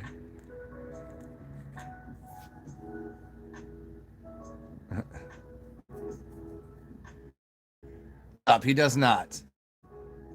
No, you know what's funny? You know what's funny about that is, do you remember who out of nowhere, out the woodworks, was like talking about him like, oh, that's my cousin or something. He played in the NBA, and they looked alike. Go figure that one out. If you really look into that one, it's pretty funny. I mean, it's if everybody watched it as if it as what it is, as a giant TV show, as just something that it's there's a mirror, there's like glass there, and they're on the other side, and it's just for show. If you were to take it the way you watched a movie, if everybody knew that, they could still do it, and people just would know, like, oh, okay, that's okay. I'm learning something, but I'm separate from it, and that shit is, it's a lie, but it's a good story. When people get invested in it, the problem is people get invested in it emotionally to a degree where it's affecting their life. It's not like they think about like, oh, what a great, you look at a movie, you watch it, you like this, I've never experienced any of this, and maybe some of it you have, and you kind of go, oh, you reflect on it, you go, oh, that's an interesting, you read somebody's autobiography, you watch a movie, you go, that's an interesting perspective someone had on reality. I should take that into and think about that, and you feel it out, and you have an empathy towards it, a sympathy towards it. You have a new understanding of how things function and how people see the world, and that's great. But you still separate yourself from it. But watching the news and shit, they think that's real. I think it's real, and then so like even if it was real, even if any of it was real, those people don't give a shit about you. Why do people invest so much of their emotional currency going on? Like, what a waste. I mean, I get it to invest a little bit. Oh, wow, that's interesting. And then there you are. You're connected, and then you just go, and it's gone. Okay, cool. I'll learn something from that. But they don't. They carry it around. Like, they're just carrying it. They're carrying it in a package, in a backpack to the next pro to tell the same story. To go buy another water cooler and like, did you hear about da da da da? Like, yeah, I think everybody got that one. What's next? Now, it's Kobe. It was somebody that somebody that not a lot of people. You'd have to know basketball to know. That's what it was. He paid for his entire funeral, and got him a gold casket and shit. He looks exactly like him. It's pretty interesting. And especially when you get into what his name is and stuff, and the connection to gematria and stuff. That's so funny. Look it up. You'll see. And when you see a picture, you're like, oh my god. It's quite funny because I think he wasn't in the league. He wasn't in the league for a couple of years. He was our. His name is this Steven Jackson. Steven Jackson. Forget where he played though. I think he played for Golden State, perhaps. Journeyman. Played a couple teams. This is good basketball. But it's just funny, like he wasn't even in the league and then just came out and like it's just really funny. Such an act.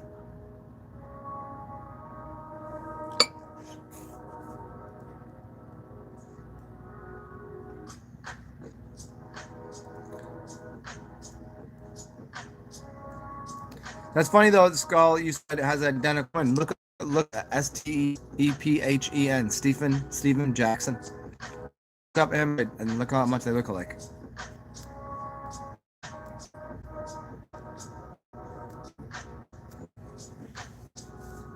Yeah, skull. Everybody has emotional triggers outside their to a degree. It's like how much, like if someone's like kicking a puppy in front of you, that's outside her view of what you can do anything about. But you can't. Would that upset you? Would you go over and kick the person in their throat chakra, and then just pick up the dog and be like, I'll take care of this dog? Or do you just go, that's not going to bother me? They can do anything that's their choice. As you're sitting there eating a bacon double cheeseburger for an animal that you didn't kill, that somebody else did the murdering for you. Ooh, now we're getting a little on this, aren't we?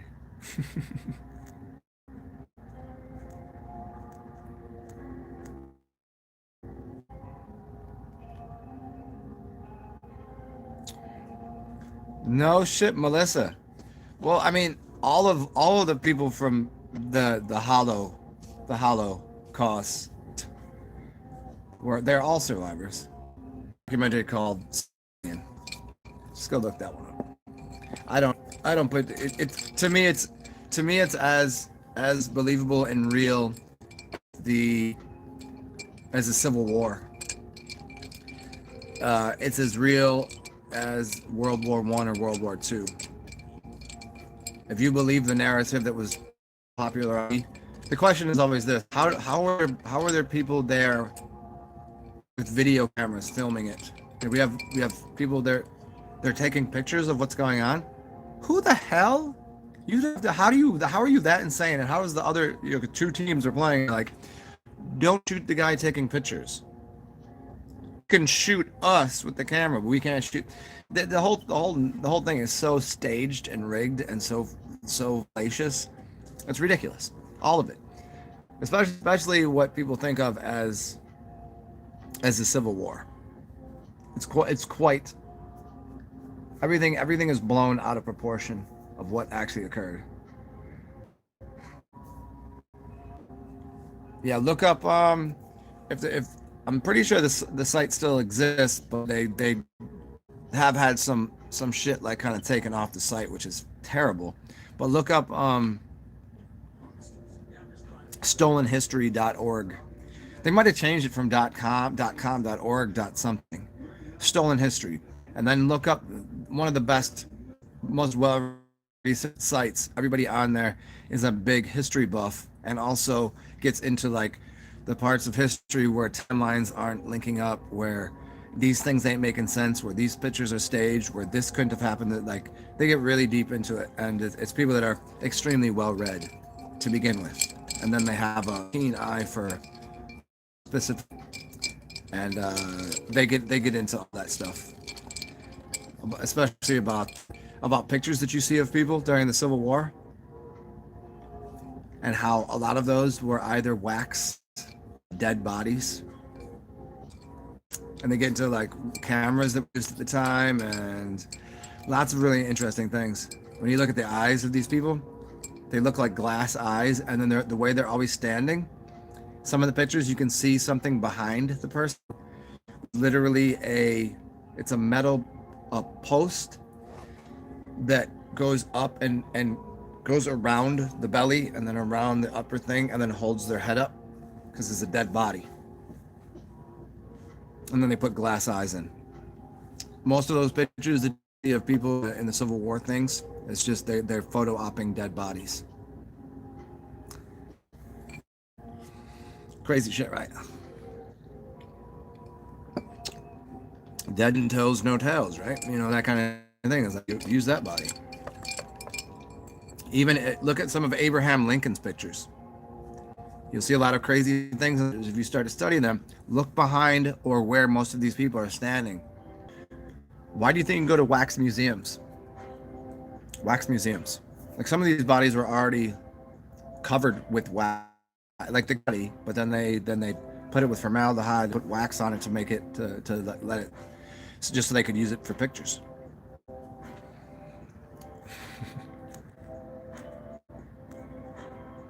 Yeah, thank you, Carson. How do you have a civil war? Exactly. What was civil about it is because they really didn't have a war. It was just to destroy Tartarian old world. I just an overarching term, but to destroy old world technology that they either couldn't figure out how to work it, or they figured out that it would give people free energy and open up society and let it be open source for people, and they didn't. Or they just didn't know how to use it, so they just destroyed it. They just destroyed evidence of all prior cultures and civilizations. Because if you understood how glorious and wonderful and how people got along and the different cultures and species, how they intermingled, intermixed, and how it really was, you'd start to take a hard look at the narrative that is told to you as nonfiction and what is written as fiction. Why is nonfiction mean? Fiction means fake. Nonfiction means not fake. What if it's the other way around? How many books have you read supposedly fiction books that most people are like, no, this is like they say sci-fi, science fiction, science fake. What if that's actually just telling you something that that was our recent history, but it's got covered up somehow. There's too many things. There's too many fake media propagated war that didn't really happen. I'm not suggesting that crazy war doesn't happen. I'm not saying that wars haven't happened. I'm not saying that things don't not saying that to the degree at which they say these things. I don't think so.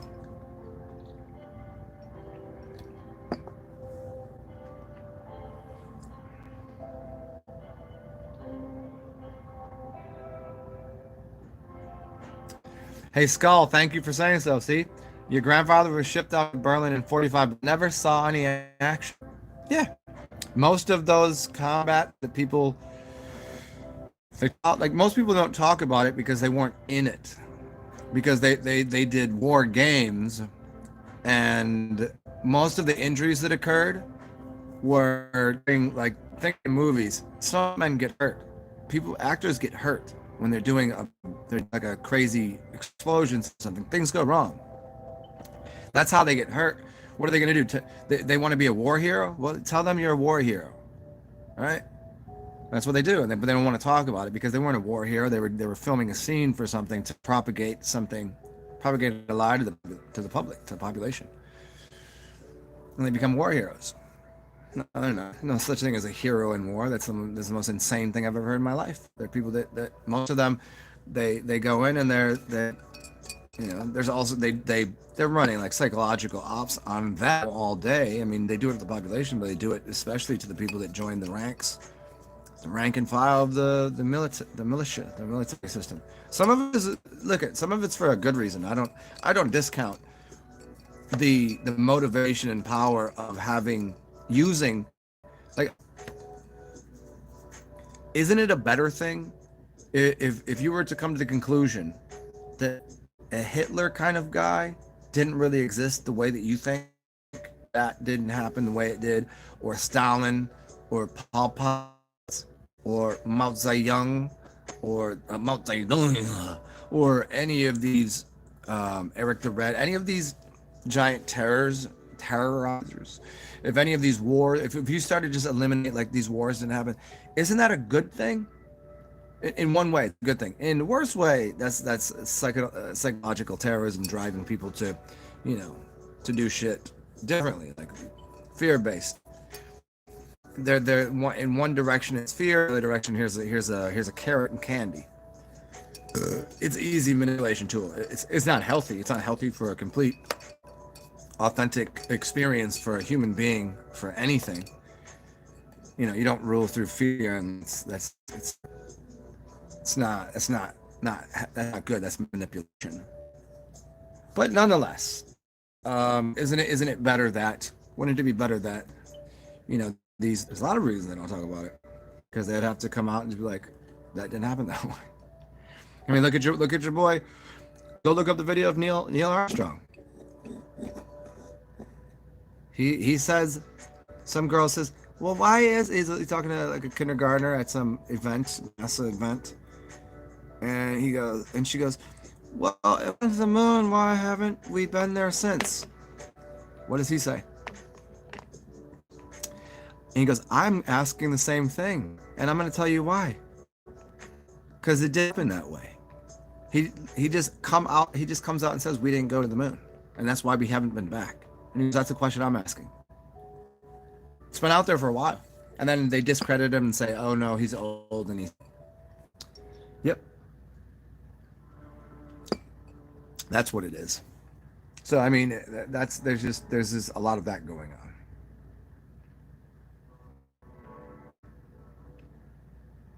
Yeah, Skull, life is so fucking weird. Yes, it is. I've learned to kind of immerse myself, study it, and amplify it, the weirdness. Because what else is there to do, man? mean, everybody's weird. I was watching Tash Sultana, she's a guitarist. Awesome. And I'm watching her play the guitar. And you know when they got the bass face. You know they got that the funk face they're making when they're playing music. Well, hers is exceptionally exceptional. She really gets into it. Like where she's feeling probably on sort of some enhancer for feelings, some drug enhancing, where she's into it. You know, great.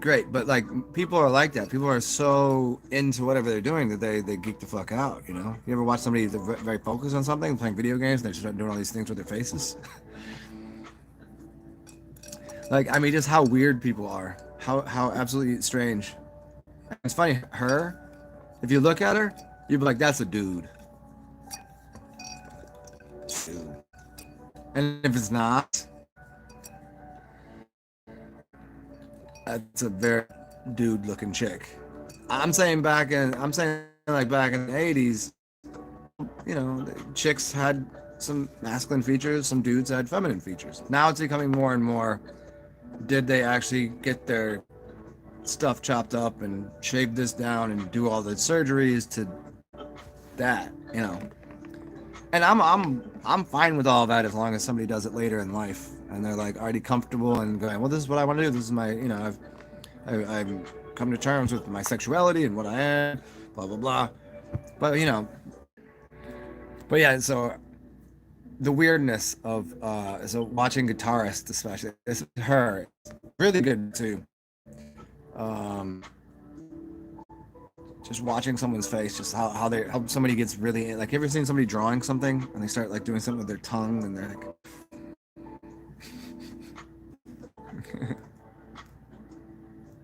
It distasteful to keep animals in cages. Yeah, I find it distasteful to keep humans in cages. Period. I mean, for most part, people are in cages. Yeah. Thank you, Carson. Make Tataria great again. maybe make Tataria exist again. Oh, that, you know what it would be? How about that? Make tea. TEA, make tea. Make Tataria exist again.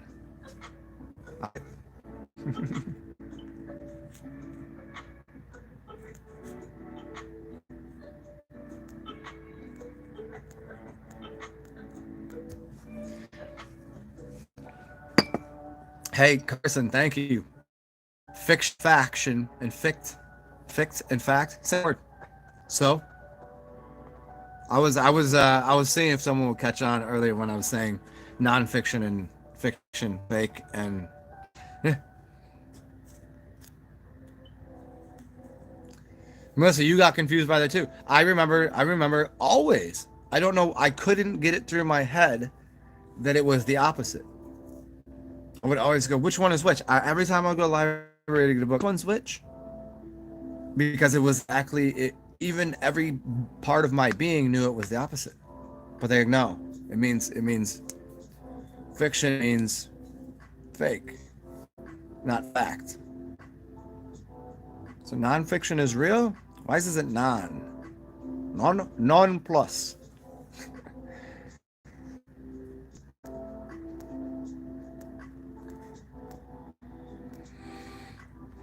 Yep. Those two words, yeah. Happened after I had iodine. Didn't I drink a bunch of other shit too? I don't know. This is what I look like. Do you want me to drink some right now? I don't want to drink any. I don't want to drink any chemicals right now because I don't want to have to shit. But I mean, tonight I'll do some. I'll do a specific singular chemical and tell you what happens. Did you guys see my back? I did cupping the other day. Do you guys want to see my back? I'll show it to you in a second. That did a number to me because it moved a bunch of sha around my body, a bunch of my lymph system.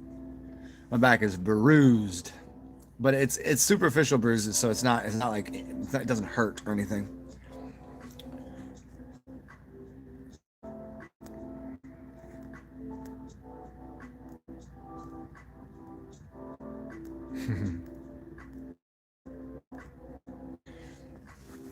Yeah, Melissa, I don't. Yeah, the coming out of the indoctrination coma. See, I don't know for me what that looked like.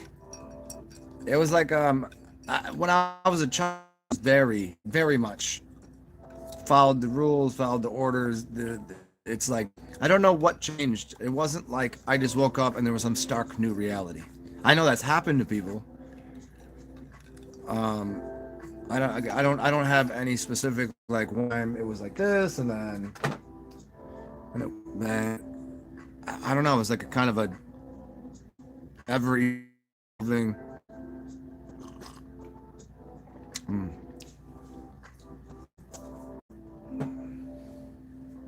it was like an ever evolving thing. I mean, I've been to that point of like out of my mind, going, holy shit, this shit is crazier than I thought. And then every time, as soon as I would do that, I go, oh, don't worry, you'll figure something out in a couple days that is even crazy. And then I just kind of go with that. So no matter what I experience, I'm like, there'll be something dumber tomorrow, something funnier, something more delightful. I smell better. I smell flowers every day that I've never smelled before. They smell glorious. Sunshine, beautiful outside. I get to play with ducks. Ducks, all the ducks run up to me now. It's fucking hilarious. That I never would have expected. But then at the same time, you interact with people that are just like they're just mind-numbingly idiotic.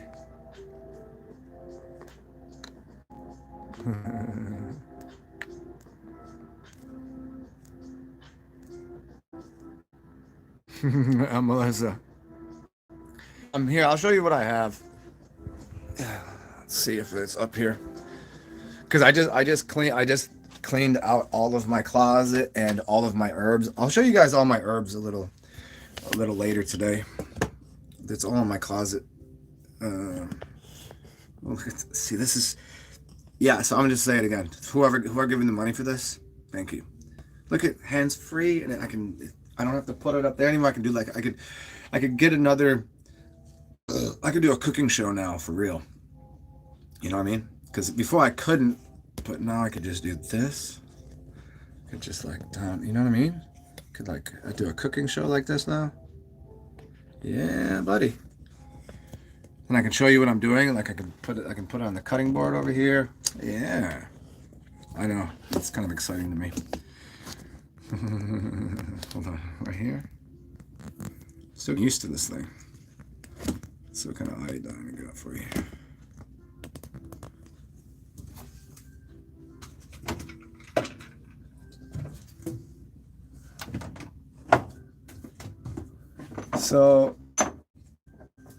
So I have this stuff right here. I think I prefer this. It's this. It's iodine as potassium iodide. It's this stuff. This comes to plant source. Liquid iodine forte. And this is sodium. Well, let's see. This is purified water, citric acid, and it is, like I said, let's see if I say anything else fun on here.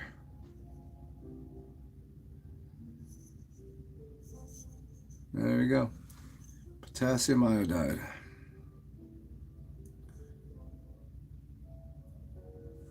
And then I have this, which is the J. Crow's Lugol solution. This is the red stuff. Oh shit. See the red stuff? Yeah. I need a new. This one's old. I just broke the. Look at that. Need to get a new one. Anyways, this is 94% potassium iodide, 2% iodine, and that's 96. Oh, it's distilled water is 94%. Potassium iodide is 4%, and iodine is 2%. This is what most people end up getting, the J. Crow's. And the way that you can this is the way they say they test it, is you take this and you put a little spot on your wrist right here. I think up here, wherever, somewhere in your arm. and it should last. You paint it in there, and it should last for I think 15 minutes. But the quicker it goes away that you can't see the color, lets you know how deficient you are on this. I can't qualify that you need this or don't. I don't. Some people say you do, but I don't use it. I don't use iodized sea salt or iodized salt. So I don't know where I'm getting it from. So I don't know that I do need it. I might. It might be healthy for me. I just never have went through. I mean, I got these when I was studying it, and there are a couple sites that are like, this is what you need, and it'll help you with, it's basically like if you get radiation or something, this fixes it. So we'll see. I don't know. I gotta. Oops. I mean, maybe I'll do a round of this and see what happens. But I do need a new squeezy top for this. Here, come with me. Let's get a new squeezy top. Because this one's broken. Back into the... Come into my closet with me.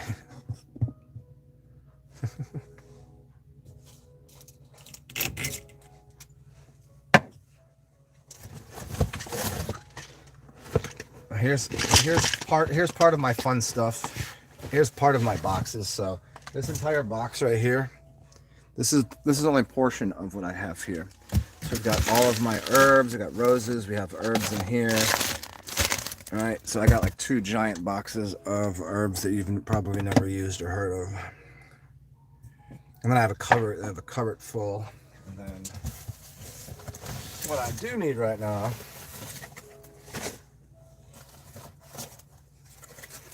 is a new dropper.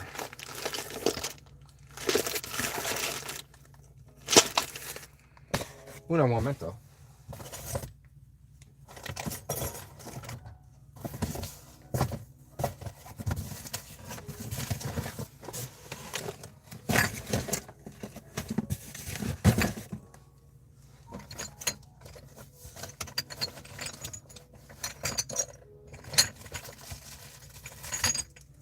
Oh yeah. Stop.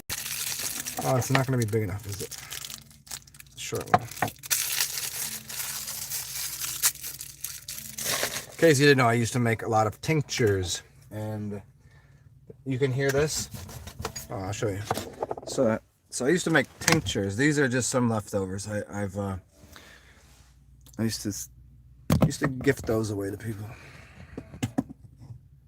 Okay, let's put this shit away. And then I have these for my essential oils, some like beard oils and things. So for oils, essential oils and things. So hey, for everybody here that doesn't know this, I'm going to be putting a backpack together. And you guys are going to be buying that from me. And the book bag's going to be filled with all of the cool things that I know about. I will make some oils, some essential oils for you guys, some smell goods. I'm going to do some organites.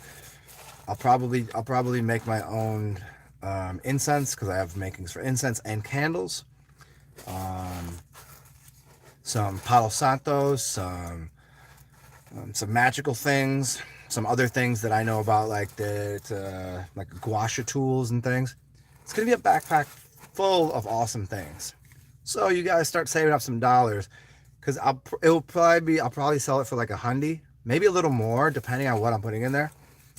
But it's going to be packed to the brim with cool stuff. So maybe I'll do 2 kinds of book bags. Like one that will be minimal, just with and then one that has like Supreme. Because I really don't want to go the route of offering like 5 or I don't, unless I get a big enough audience and people, and I can start a website and people will buy things from me. A la carte. I don't want to have to go through all that work, and I don't want to have to I don't have to go to the thing every day and, always pay for shipping charges. Like, I'd rather just sell one big holistic thing to people, so I can just go there one day, drop off, 10, 20 book bags with all the cool shit, and then you get what you need, rather than going, hey, put an order in today and I want one of this, and then you got to pay for shipping. And I don't know, it just doesn't make a lot of sense to me.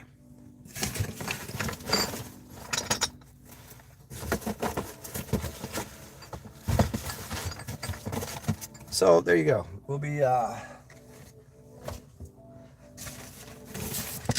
yes, and I'll be putting together like I'll be putting herbs in there as well. Some herbs, some oils, some gua sha tools. If you guys think of anything that you want in there, that would be awesome. Organite. I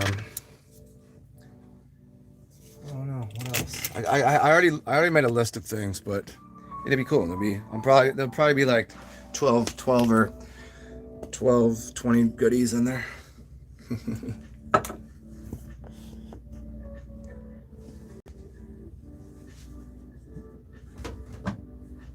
Oh, this is very good for baths and for just like detoxing internally as well as on your face. Charcoal, psyllium. Let me get this thing fixed. So this went all awry. So what I'm gonna do is remove said thing from said thing.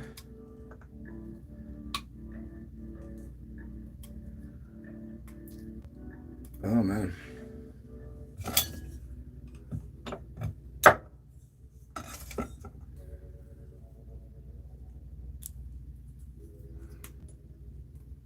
Well, this is an interesting one.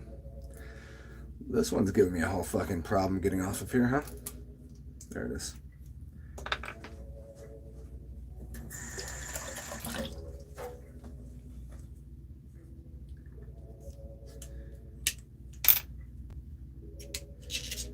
There we go. Brand new. As good as new. So now we have J. Cole's Lugal. Oh, really? You can play games like that with me? It's a different size bottle. Oh, you mother effer. Well, you guys just bear with me. Just bear with me here.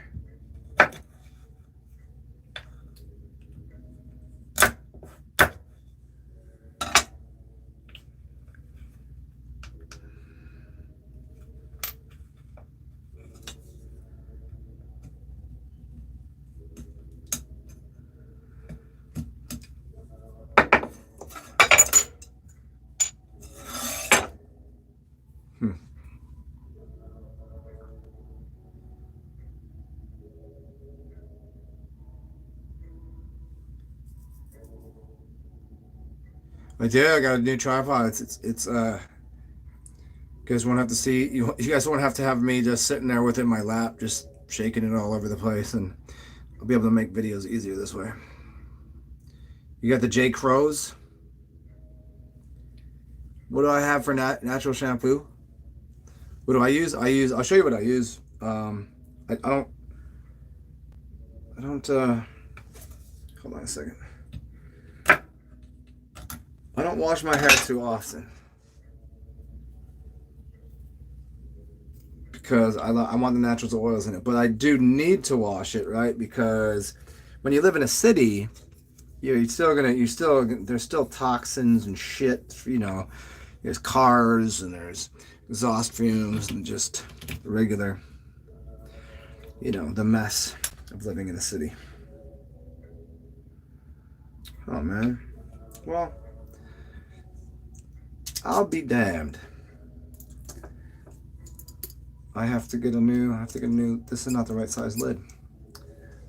It'll work for now. Well, oh well. Oh well, oh hell.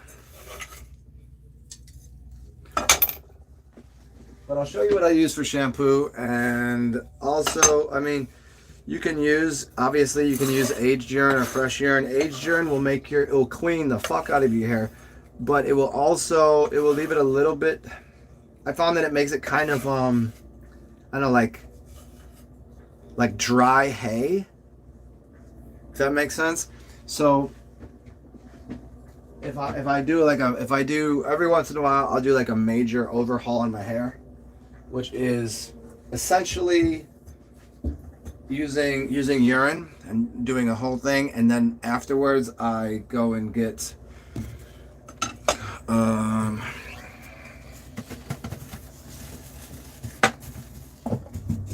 get coconut. Hey, this is Dr. Bronner's. And I'll just do my entire hair in coconut oil. And I'll leave it sit for a day or two in my hair before I wash it out. And yeah.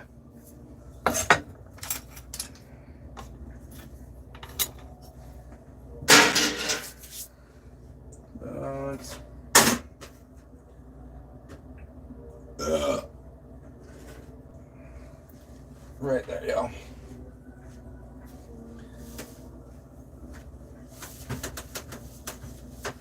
Being a little fucking OCD right now. Now that I've cleaned my house up, I don't let it get too dirty too much. Okay.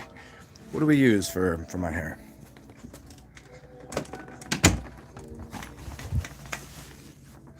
It smells like weed in here. I like it. It's not for me though. Pretty sure I know which one of my neighbors smokes all the weed, which I'm happy with. I'm just unhappy they never invited me. So here's what I normally use. This shit right here. This is soap for everyone. Plant extracts, pure essential oils, shampoo, shower, and shave. This pretty much does everything. It has a couple weird things in it, which I probably wouldn't put in here. But this is pretty decent for a body wash. And then for hair and body, get yourself this stuff. But this is another thing that also takes. This is the Dr. Bronner's. It's the same thing as the coconut oil. But this is fun because the new one, if you read it, so you see its writings all over it. It's all talking about psychedelic assisted therapy. And so this whole thing is just all about psychedelics. Psychedelic assisted therapy, clinical trial, preparations, integration, opening the heart, healing, post-traumatic stress and the invisible wound, depression. See, this is really awesome. So you can be sitting down, taking a dump, and reading this. And this you can pretty much clean your clothes with, clean your person, sink, wash, whatever. Then, and I also, so for my hair, I've been using this. Moringa and avocado. Moringa and avocado is, this is another thing that has too many ingredients, but it does the job, and because I don't wash my hair that often. And then I do a conditioner. So that's how I do it.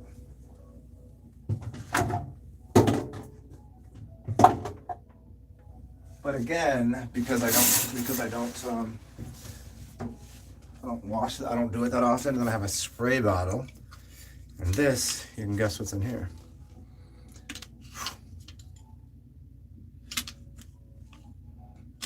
Some piss, yo. But I put I also in the urine. I'll show you the trick. See this right here? These are crystals. These are mint. So I have mint crystals. And then I have menthol. Or not menthol. It's powdered.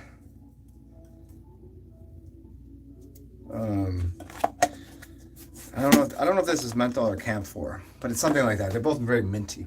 But that I put into hydrogen peroxide and make a mouthwash with. So I take alcohol, hydrogen peroxide, mint, and a little bit of essential oil.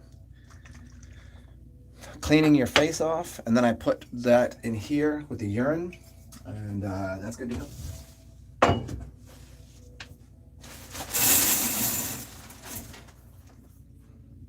So there you go. Part of what I do.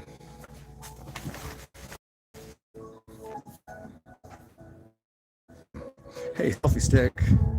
And then I also So I have, there's my old bottle of rose water. I take roses, orange peel, but I have orange that I have, see, I have oranges right there. Those I let dry. There's oranges and lemons. So this right here, I cut that off, put it in, I put it in my tea, and I also put it in here to make, so I put some witch hazel. It's witch hazel that I add at the end. So I take water, and I take witch hazel and alcohol, but in here is rose and orange and something else. I forget what else I put in there, but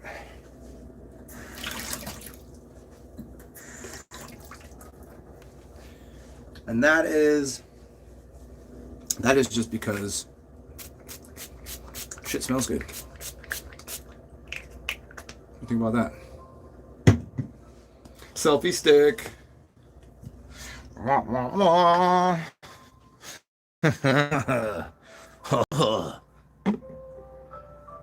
Oh shit, you know what? We're going back in here because I want to make another beverage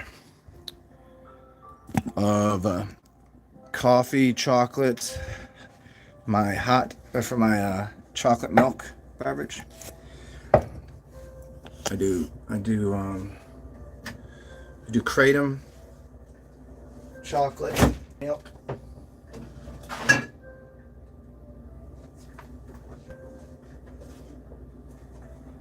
We do kratom, coffee,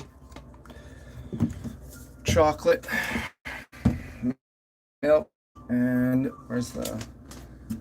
I figured out my own internal alchemy, and what works best for me during certain times of year. And during the spring, what's been working for me is a glass of wine in the morning. I don't eat till sundown usually. I mean, today I had a cookie, but it's rare. But I've been enjoying chocolate because the increase in magnesium is nice. So I have a little bit of coffee to give me a little bit of a little caffeine buzz. And then I love chocolate milk, and the amount of magnesium helps balance things out. It helps me sleep. It helps anybody sleep because most people are low on magnesium. Increasing your magnesium in your body, you have an inter and extracellular fluid that's supposed to replace two key elements. Potassium and magnesium are your nighttime elements. Your daytime elements are sodium and calcium, and they're supposed to change places from inter to extracellular fluid during the evening, but most people don't have enough magnesium in their body, so the exchange doesn't take place. So that exchange that also is part of producing in your gut, also part of producing serotonin, which is happiness, and your melatonin, which is sleepy. It'll fuck up your sleep cycles. For me, this has been balancing out my sleep cycles quite nicely by using a lot of chocolate, and then the green manga kratom. So then I don't drink as much alcohol, but then I still drink some wine. So it's wine, chocolate milk, kratom, a little bit of coffee, and then I might eat at the end of the day. Sleeping good, good dreams, and yeah, man. Oh shit, I fucked that one up. Fuck that one up, boss. Oh, there it is.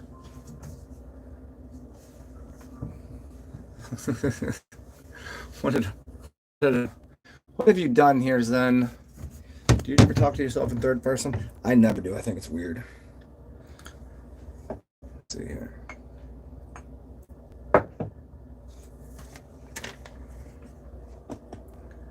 Here, look at that for a second. Hold on. Will I find something? You could find. What did I do with the lid?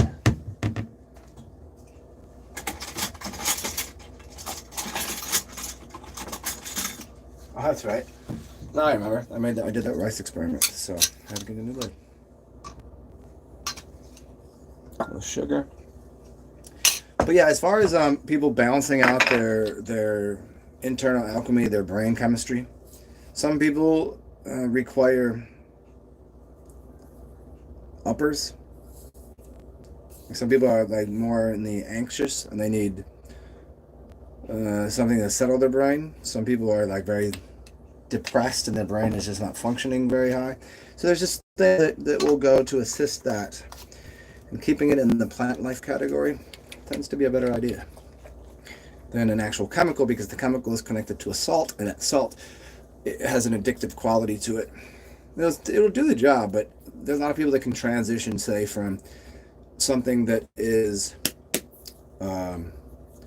street drugs or a drug from a doctor that has salt in it to an herb that is doing essentially the same thing. Like if you were always taking aspirin, if you're taking a Tylenol, instead of doing that, what you would do is you would get yourself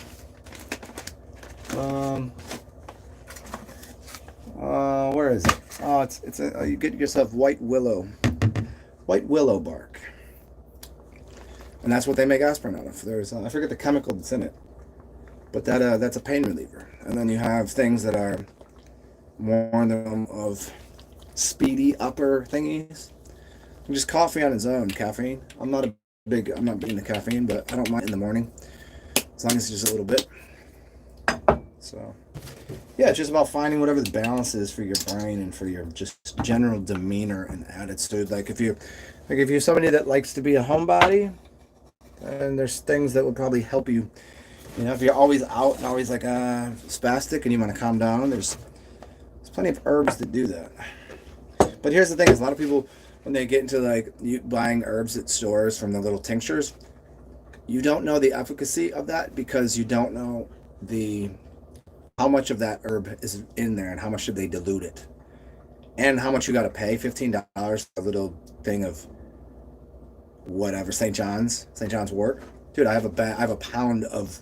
I know the source of it. A pound of it that cost me the same price that I could make a gallon of tincture out of for $20 versus $15 for that, and I don't even know how much they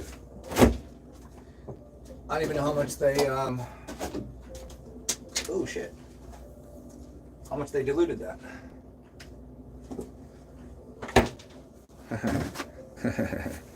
You know what's funny right now? I'll tell you what's funny. You can just listen.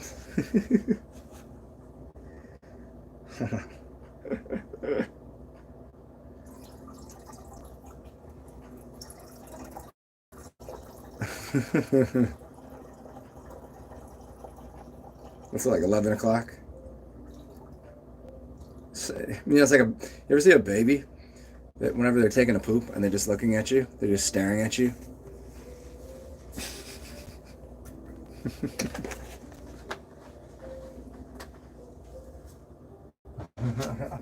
Oh shit. Totally forgot about this.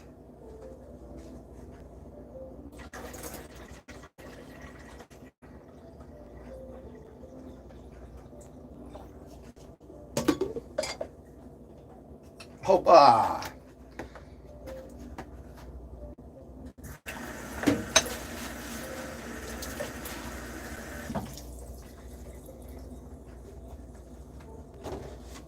Cool.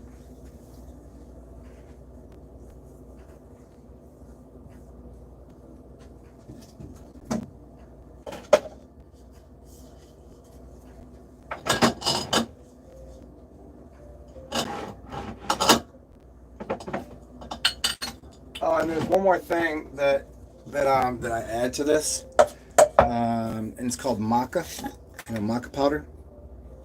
Listen. Yes, we're in that part of the show, and this causes a creaminess, and there's also some good health benefits to it. Maca boy. Maca. It's like, never mind. Don't worry, I'll be with you guys in a second. Just making this delicious drink.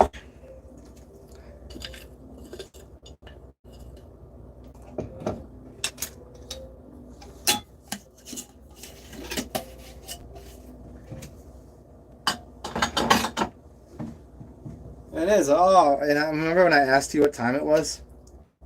Do you know what time it was? It was 11:11 because it's 11:14, and I asked you 3 minutes ago.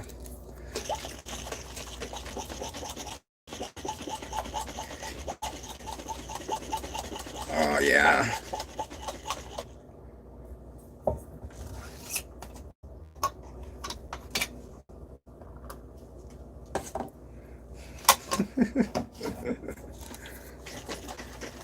Let's see what's up. Man.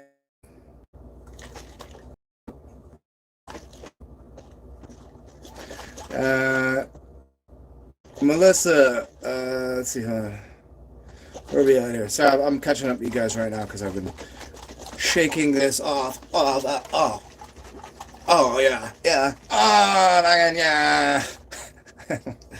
Why would you do that? Why would you do that? I don't know.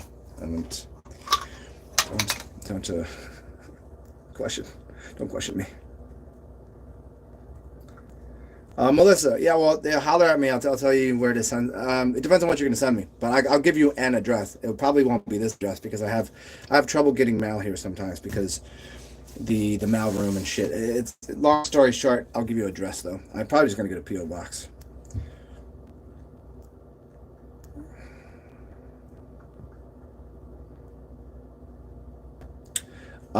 Well, if you want me to talk to the rice every day, I will. I wasn't planning on it, but I will.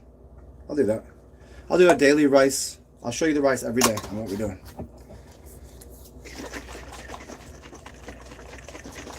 You know what I mean? Know what I mean, dog? Know what I mean, dog? Know what I mean, man?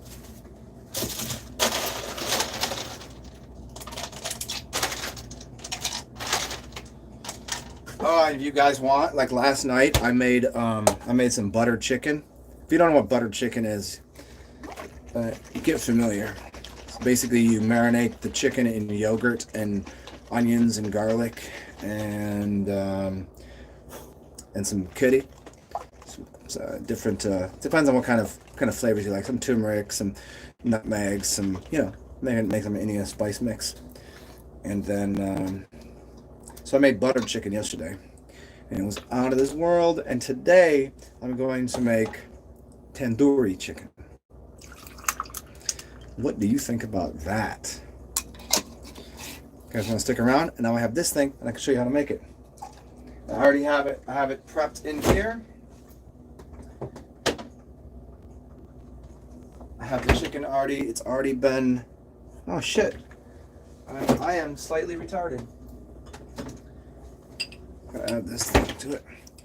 Totally forgot about this part. Dummy.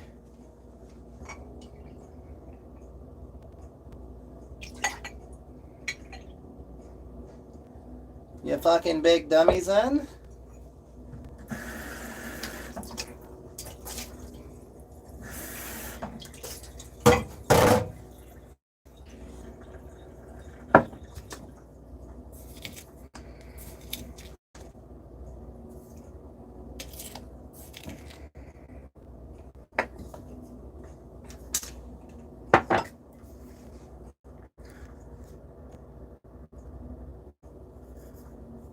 Arcane, does it age piss smell after? Well, it smells for a little bit. It'll go away. Most people say it goes away in 5 minutes as soon as it dries. I mean, it depends on what I'm doing. Like, I used to do it at the beach, so it didn't really matter because I would go in the water anyway and it's gone, the smell. But I would afterwards, if you want to, give yourself a rinse if you're going out and don't want to be like extra concerned about it, or get an essential oil, or like I showed you that rose water spray. That works. Do that.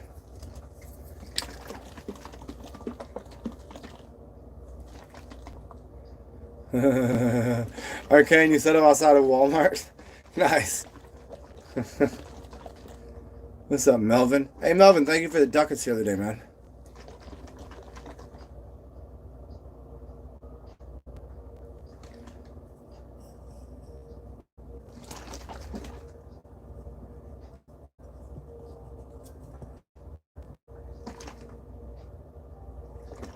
Skull, good to see you, man.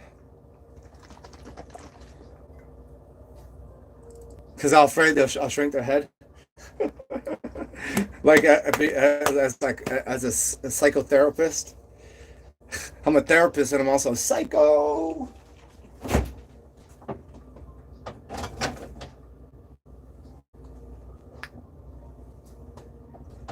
Psycho killer Norman Bates.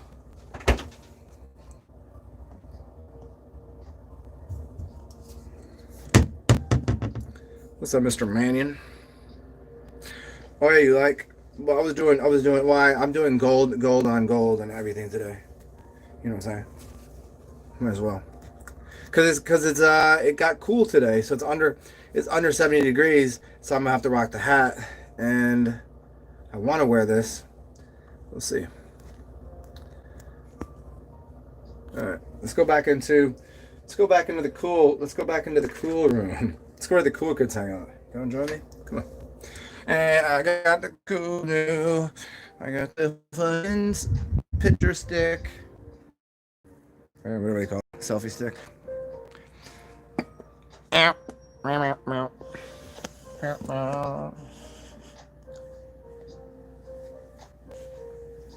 Okay, we're back. We're back in business. Back in the. There it is.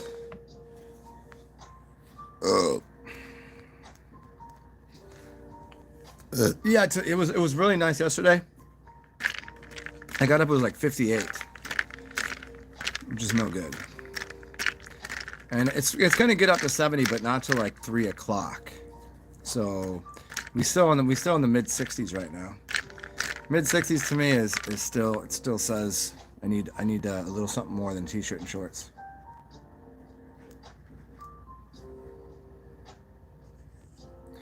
Nice. You already went and got the sunshine. You got the sunshine. Yeah, I can't wait till the sun is out in its complete glory, because it was out, and so I started to get a tan, and then there was 3 or 4 days where it rained, so I lost my base tan. I was getting a base tan once the summer kicks in. Yeah, at 68. Hey, well, I'll tell you this: at 68 degrees, if it's during the day and it's not windy, I'm good. If it's at night and there's any wind, I need that hoodie. And the low 60s, I put shoes on. I'll have sandals on and shorts. I'm good with sandals and shorts until the low 60s. But I need that hoodie though. Cold-blooded.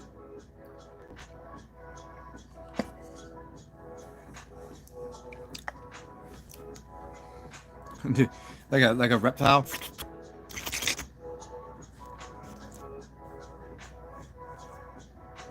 That's crazy. See, inside at 68. Yeah, temperature it's so weird. Inside versus outside, the same temperature is completely different. It's just a whole different thing. I don't know how does that even work? It's something to do with the electricity in the air, I think. It's a little bit to do with the wind, but then again, I always have a fan on inside, so I'm still getting the air moving, and the window's usually open. So there's like the sun itself, the electricity, moving of the air. Could be the same exact temperature, but it is different. Yeah.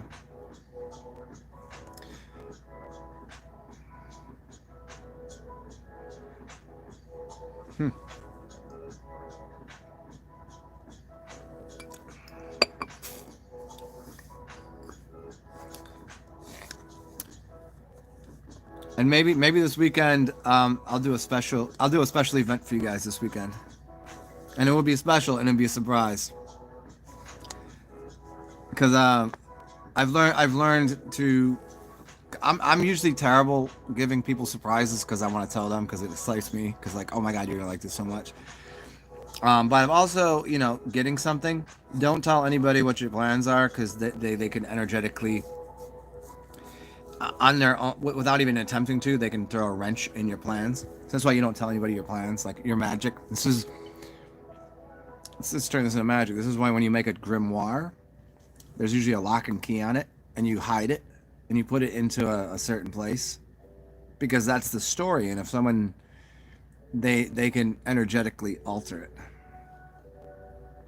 So that's why that's the lock and key for diaries, for usually diaries are dream world, and then you have journals, diaries, and then you have your grimoires, which is normally a forward-looking story. And now that my house is in order, I can probably get out an easel and get out my artwork, and we can start designing. I can show you guys again some more advanced things on making sigils. And maybe we'll do that. I'll do a rice experiment, and we'll do as soon as I get everything in order.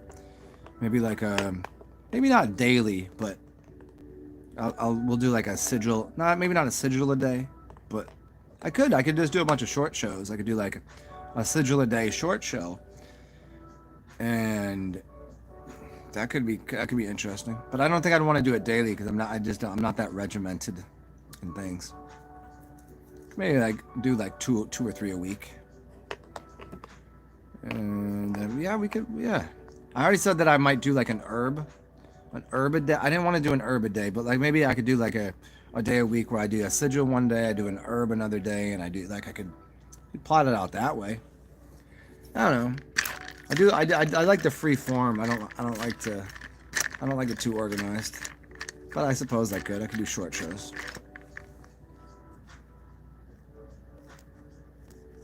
It's the fucking humidity. It's not the it's not the heat that'll get you, it's the humidity.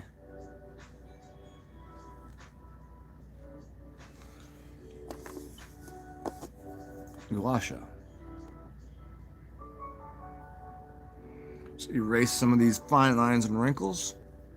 Only if I could erase this schnauzelberry. Just kidding. And you guys will be getting in the backpacks that you'll be purchasing, donating to me to acquire. You'll be getting some gouache tools. You guys are gonna get gouache tool. There's a couple of weird massage things that I know about, little like fun little tools. There's gonna be you'll be getting Palo Santo. You'll be getting sage. You'll be getting crystals. You'll be getting organite, some herbs, some essential oil.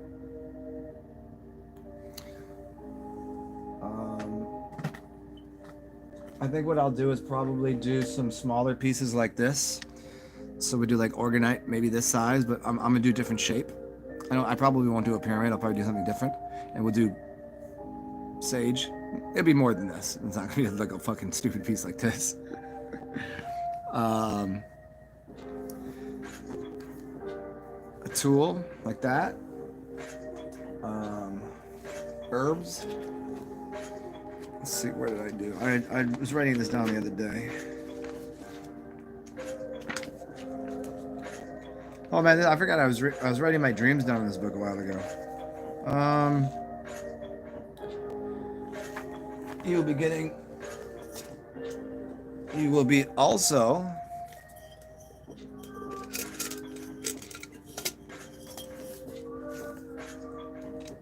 copper cup tool. You'll be getting stones of my choosing, crystals.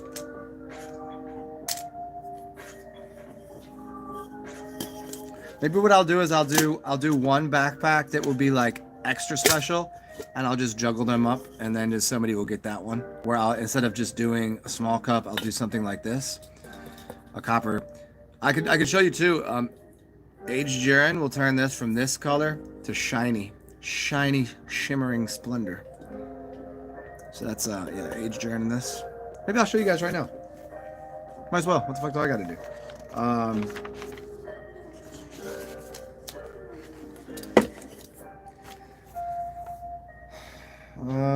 I'll probably add some salt, some special salt, so you can do cast spells or use it as protection. Um,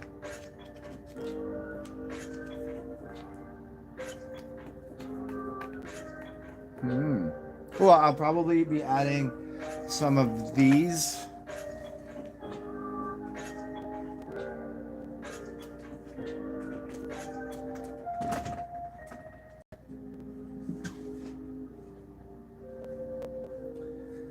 So you guys will, I'll do a whole show where I'll break it all down what you guys are getting, but you guys will be getting some of these. So you guys don't even know all the cool shit I got. See these right here? You know what these are? I'll show you. So take one of these off. And these are acupuncture tabs. So there's an acupuncture needle on here, but it's very small. So then you can find like you got a headache, and oh, pokey right there, and then you just wear it. Not even. Now we have energy going there, and you can wear it for, a few hours. It doesn't go too deep in, but it does trigger things energetically. So we're doing some of these. And then you also, in there, I'll be doing some of these. What you can do, this is something you can also do yourself. These are sandalwood. There's sandalwood in here. And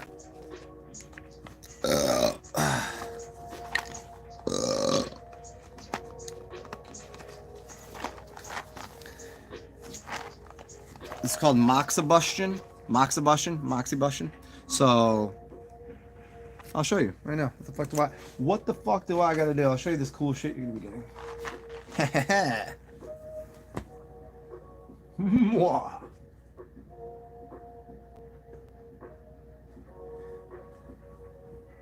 And so what you do is, this is another place you'll find a pressure point. Find somewhere that you need relief from something. So take this bottom thing off here. Oops. That one was already. Okay, so I take this off here. Little sticky, gooey, gluey gumdrops. And so, where would I want this here?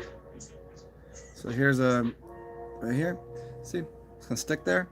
And I will go ahead and, like that. So this is sandalwood, and it's gonna heat that up. It's doing something similar to an acupuncture, but there's also a hole in it. If you had acupuncture needles, you'd put the needle on. You'd put the needle in first, and then you'd put this around it, and you would light this on fire.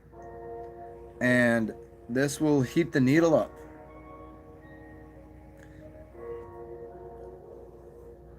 So there you go. And so the sandalwood, A, it's awesome aroma, and B, it's gonna warm that little spot up. You'll get some of those too. Cool, huh? What else?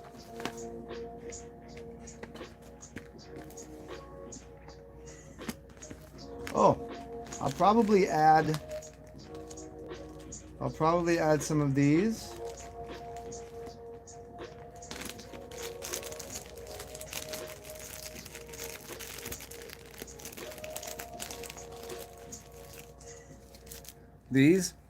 There's certain herbs and things in here, and you put them on the bottom of your feet at evening. Now, some people say they're removing a lot of toxin. I don't know.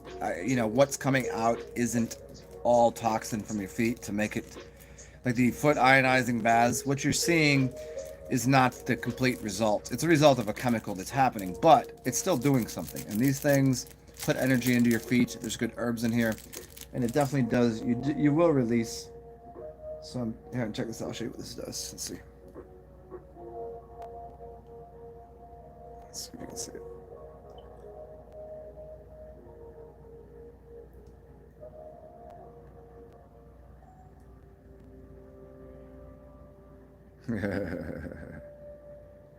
So the smoke goes all down there, and it's just warming up that this line right here,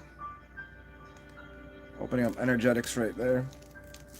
But yeah, some of these. Bukan daw to Mami Low.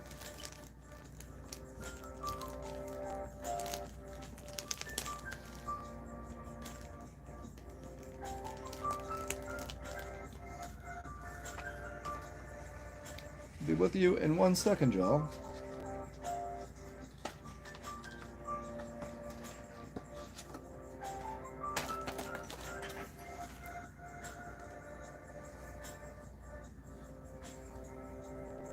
Oh, and some copper. I'm gonna do copper bracelets because I found a way that I can order a bunch of these.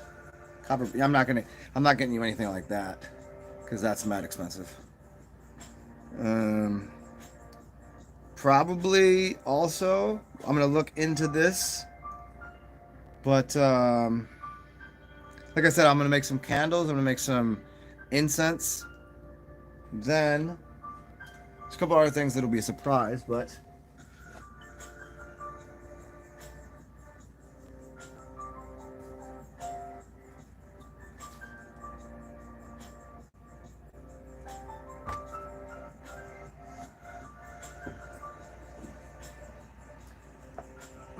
I'll be doing. I'm gonna see about getting you guys these. All of these things will be in the backpack.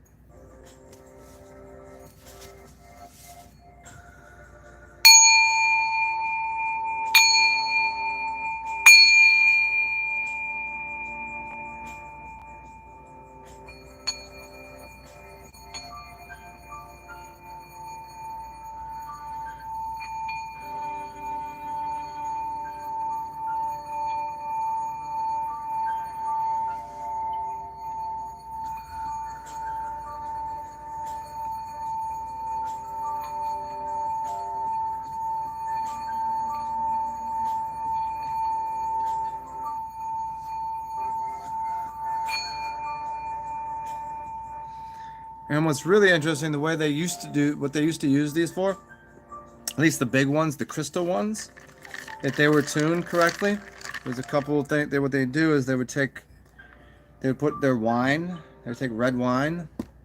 I cleaned this the other day. Actually, this is the one I cleaned. Yep. They would put their wine in there, so you can structure water. You can structure wine even better than water because there's already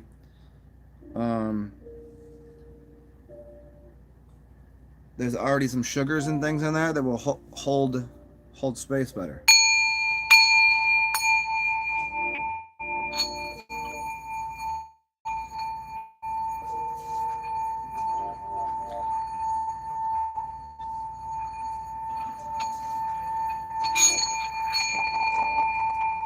Let's organize that into a shape. Water. So if you bigger ones, when you do it, you can see the water kind of bubble. Ones that are made of crystal, and then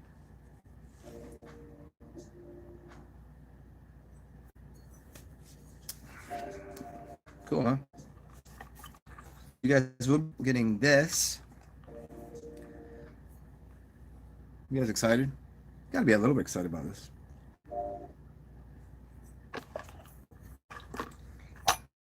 I'm just gonna put that right back in there because it's alcohol, and well, there's going to be a little sugar in it. I'm gonna have to clean it out. But what I did say I was gonna do is clean this with urine. So I'll show you what urine's doing to the inside of your body. What it's gonna do to how it's cleaning you up.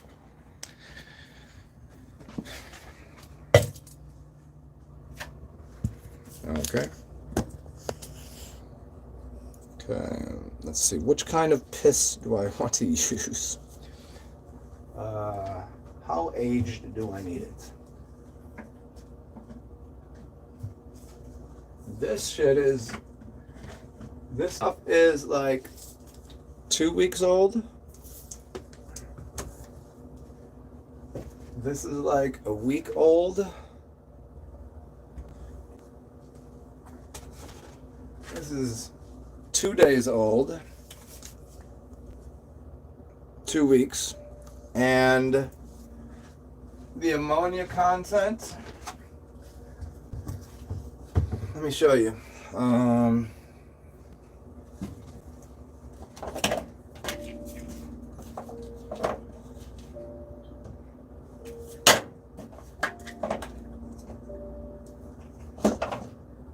Maybe I'm gonna have to go in here to, I'm not gonna use those. Oh. Let's see, where did I put these?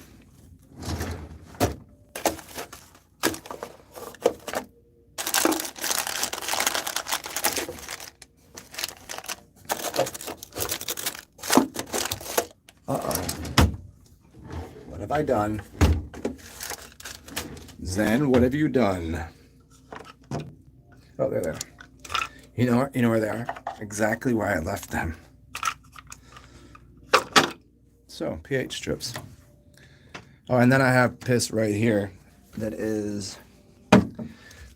And here's what it would look like after 10 years. That's about 10 years worth of piss. Well, not 10 years worth, but 10-year-old piss. The ammonia level on that is through the roof.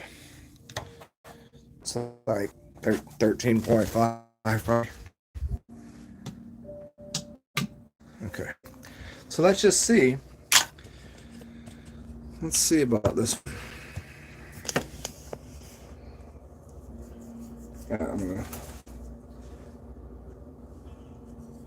So what I'll do here first is check it out. Here's what I'll do. I will show you. Let's do science.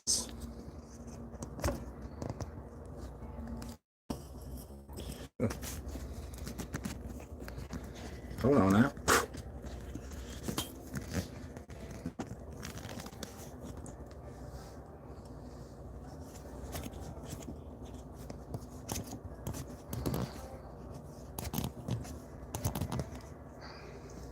Okay.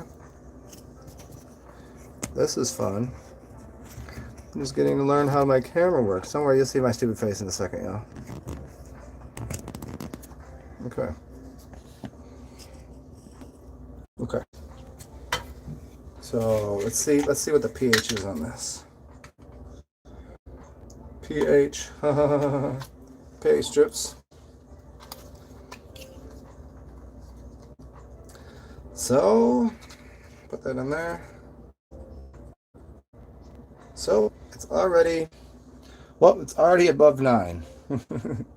So there you go, 9. So because it got to 9 so quick, that's got to be more than 9. It doesn't read past that on here.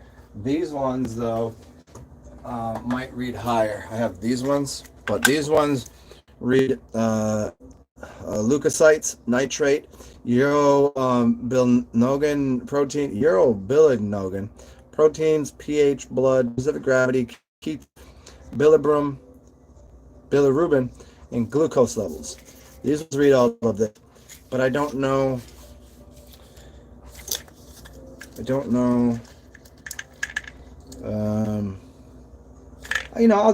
do one of these to see what it does with the rest, like what it does here. So I don't know what's the highest level you could get to. I have to look at the pH levels. See this one, yeah, this one only goes up to 9 as well. But I'll try. We'll see what happens. So this thing is certainly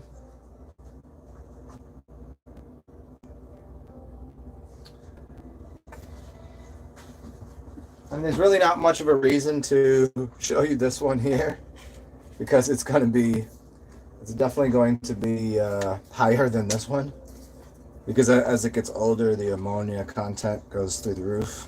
It gets pretty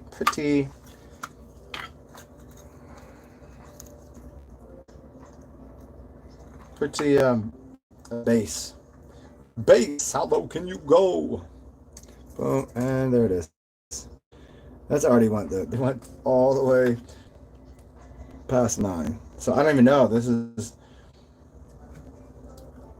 Would you like a sip? And I'm also putting it on top of. See, okay, so I'll show you what I'm doing here. I was cleaning this pan off. There's baking soda. There was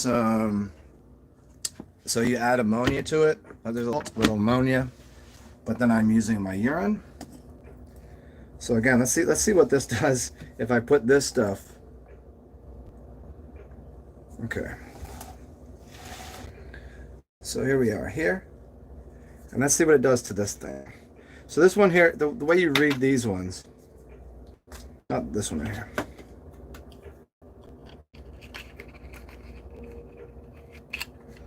Come on now. So the way you read these ones are after a certain amount of time.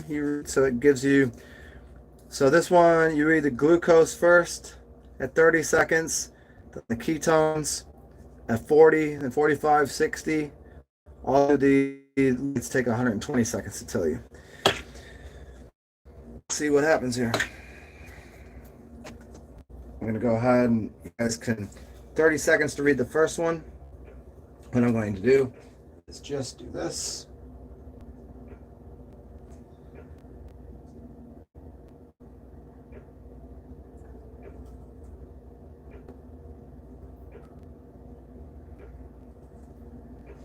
Okay. So far, nothing. The colors have definitely changed. So the glucose levels on that right now is at 250. I don't know what that means, but it goes up to brown. So the glucose levels for the first one. So this is the way you read right here. So I'm at 250. The bilirubin levels, bilirubin is only the first category, which is 117. I don't know what that means. I have to. There's instructions in here to tell you what it means, but I know you're supposed to be in the lower categories. Okay, so the ketones are actually hasn't moved. The ketone. Well, no, the ketones are the third one. Uh-oh. That's not looking good. The specific gravity is 1. That's the fourth one. The blood is still staying at 5. Which is blood is 5. Is that right? No, blood is down here. Excuse me, it's negative. So there's negative, positive, negative, positive, positive, positive, positive, triple positive, 5 to 10, and then something else. So I'm only up for the blood. I'm at the first one. The pH level is 9. So this is alkalinic. That's alkaline like fuck. Right there, see? And then the protein level. So if I start at the top, so the leukocytes is 15 plus. That's the second one, 15. The nitrites are somewhere in the middle here. I don't know what the nitrates would be. So the urobilinogens is, I don't know what brown means. That's according to that, that's probably no good. The protein again is, the protein is 30 plus 0.3. So there you go. That's what this shit is. Interesting stuff. If I read it, I could probably tell you what all that actually goes to say. I don't know that it's going to really tell me much about my health because it's been aged. Normally you would just piss on these things and tell you something about your piss itself. I mean, I could probably do that. I'll do that right now. Here, fuck it. Don't look at me while I'm peeing.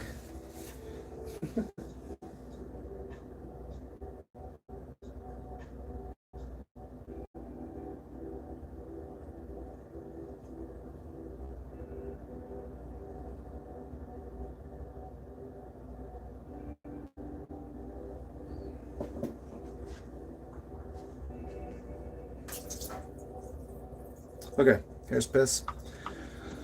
It's Let me adjust this real quick. Hold on. Whoa, there's me.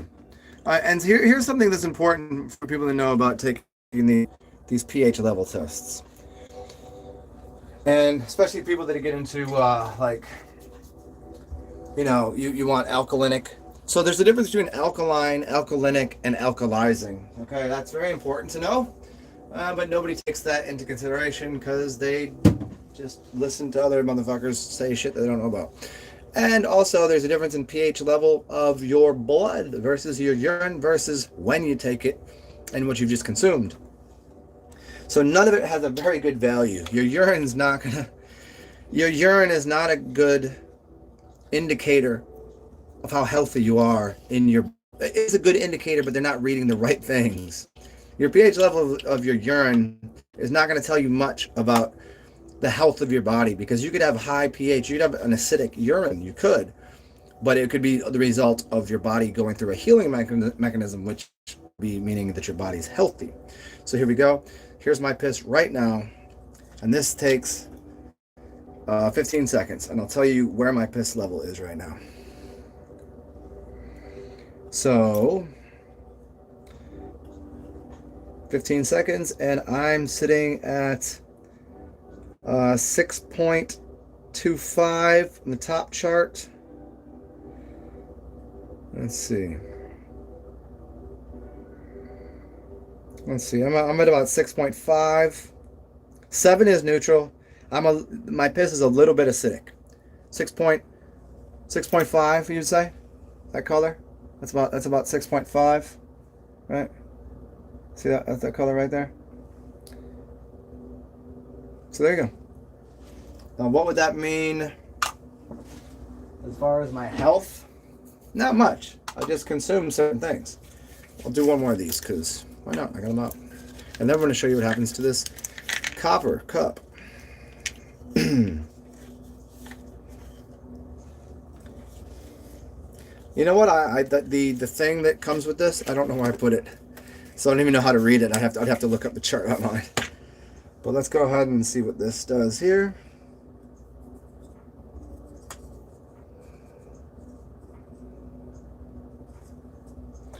Okay. Now, the only thing that's going to be important here, I think it's supposed to be in the first couple categories to being healthy. So far, my glucose is plus 100 to plus 250. Which is, I probably do have a little more glucose. I just had sugar in. I had a cookie and I had chocolate milk with a lot of sugar in it. So yeah, I'm about between 1 and 250. That's right in the second category. Dark black would be no, brown would be no good. My Bill Burren is about the second category, 35. It says. I don't know what that means. My ketone level seems to be normal, 1.0. That's specific gravity. Excuse me. My ketones. Yeah, I don't understand. I think they screwed something up here because they did this last time. So my specific gravity, very confusing the way they did this, because it lines up that way. If you look at it this way, the colors line up correctly. But if I pull this down to here, they're all off. That's where it's supposed to be. But let's see. So the leukocytes are normalized. My nitrates are a little brown, so I think I have extra nitrates. My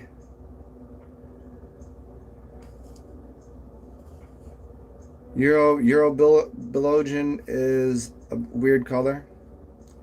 So look up what that means. My pH is exactly where it was on the other one, about 6.5. My blood is where it needs to be in the correct category. Yeah, I'd have to I'd have to read that, so I'd have to go read what all of that shit means. But apparently, as far as I can tell without looking at that shit, I think I'm pretty healthy. I think. Don't trust me on that?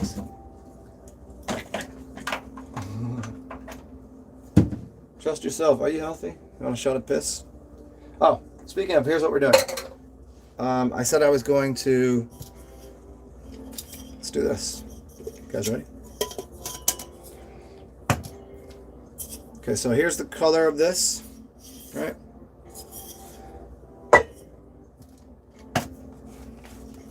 And I'm going to put some inside of it.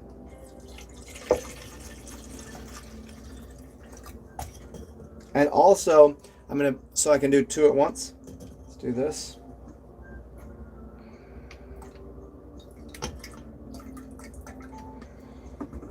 Let's see here.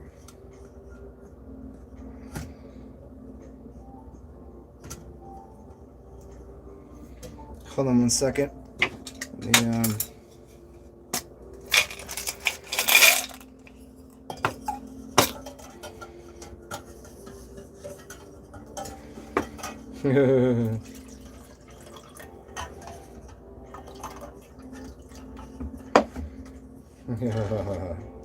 And I need a bowl to put this thing in. Don't say bowl. Say bomb.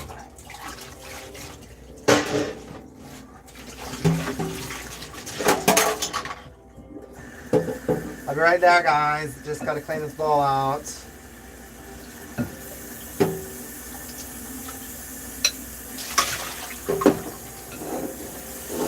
Fucking Mr. Wizard doing science experiments. Yeah. Okay. Put this in here.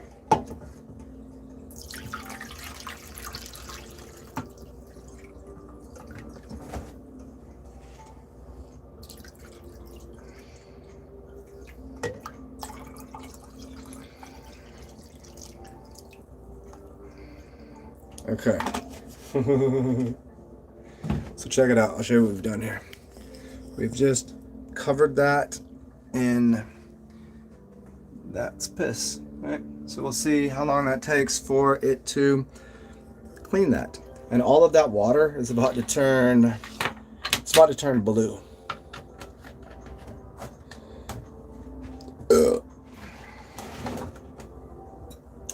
I don't know. I forget how long this takes to do this, but we'll let it sit for a little bit. Cool, huh? And we will go back into the other room, listen to some music, and talk about other random shit. Let's talk about, I don't know. Let's talk about the fact that I have a selfie stick. Woot woot! And also I say woot woot.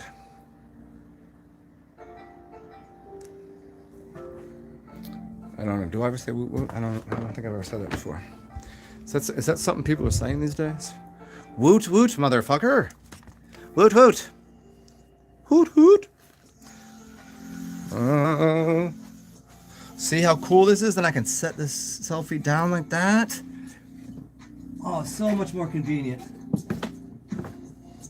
So much more convenient. The little things. See, it's the little things in life that make things so much more easy.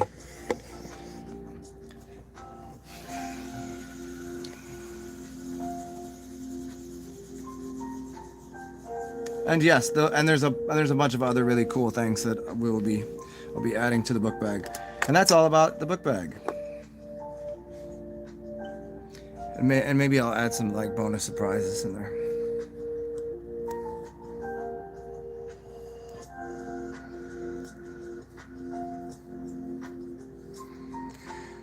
Melvin, you thought you poisoned yourself because of the blue?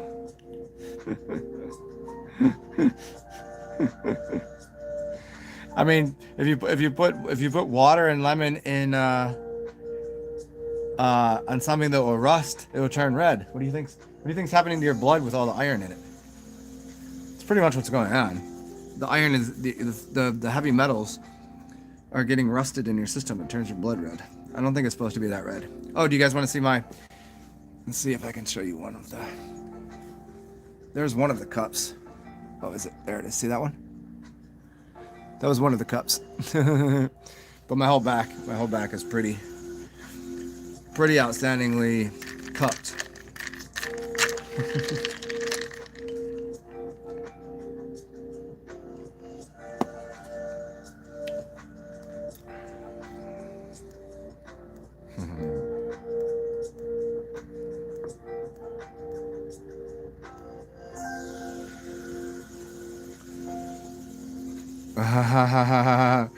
Oh yeah, the singing bowls. Depending on which one you're using, you could put people sleep pretty quickly with that shit. Yeah.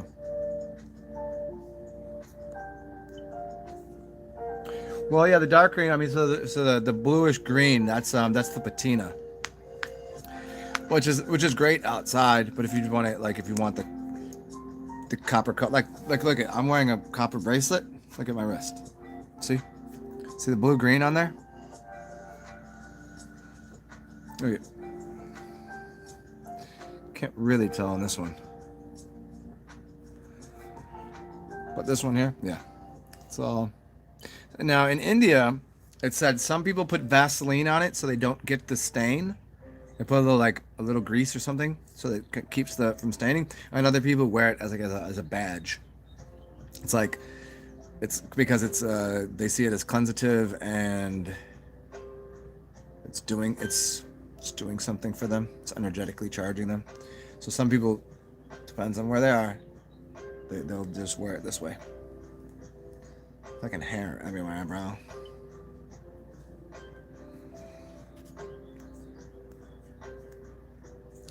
Should you drink your urine within a certain time period? It's best to drink it within 15 minutes because it starts to just break down some of the chemicals. They just start falling apart. There's a certain entropy that's occurring. But, I mean, all in all, it's piss. You're still going to get the majority of things out of it no matter when you drink it. You're going to get, there's still a majority of things in there that are having a benefit. There's some things that will be broken down that aren't working anymore. I don't know exactly what those things are. Some enzymes, some sort of, but you'll still have the urea. You'll still probably have the stem cells. You probably still have a good majority of it afterwards. And then after you age it, I don't think you should touch it in the first week or 2 weeks of aging. You should let it age past 2 weeks. Because the first week it'll just smell weird. And then it'll start to get that ammonia smell, and you'll know that it's kind of like whiskey, like scotch. It's good right away, or you have to age it. But that little in between, it's like wine. I like grape juice and I like wine, but that middle ground, like beer. It's good when you make the tea, you make the wort out of it. It's good, but then the middle ground, no good. But it's good again once you. It's the same thing with piss, I think. And no, this is not piss. This is wine.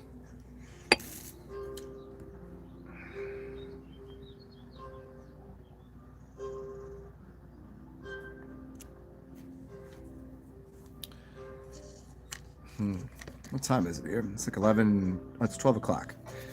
Okay, I got a few more minutes, and I got a couple errands to run. Errands. Errands.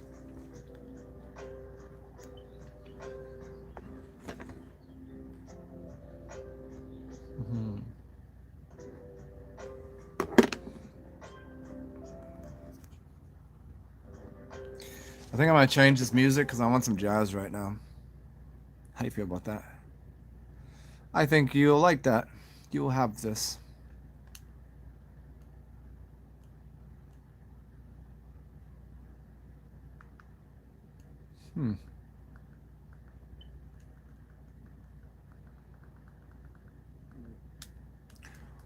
Copyright free.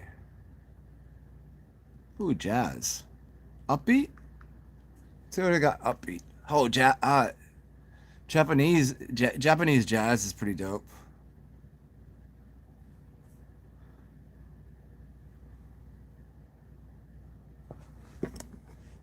Anime music?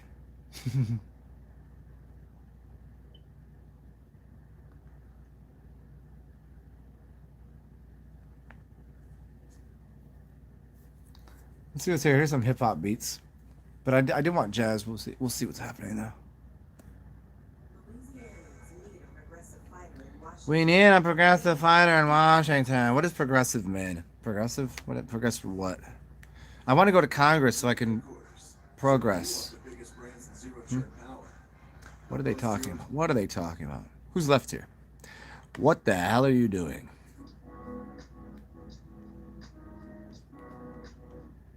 Yeah, we're going to jazz. This is cutting in and out anyways. Jazzy, jazzy, jazzy. Wednesday jazz. Wednesday jazz. It's not Tuesday. It's not Taco Tuesday, which I thought it was. Jazz, jazz, jazz, jazz, jazz, jazz, jazz, jazz, jazz, jazz. DJ Jazzy Jeff. And the Fresh Prince. Hmm.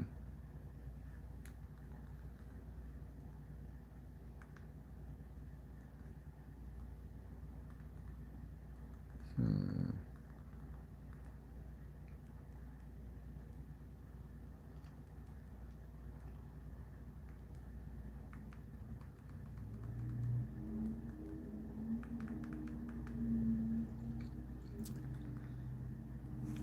Okay. You're spring cleaning, like you're just in general, or your person? I know, yeah, I know, yeah. Spring cleaning your person. Yeah, I did the outer realm. I did around me in my apartment, and now I'm doing it internally. That's why I've been collecting so much piss to do some enemas and just to do some baths and because once the springtime is out, I'm gonna go to the pool and just lay out with lathered in piss.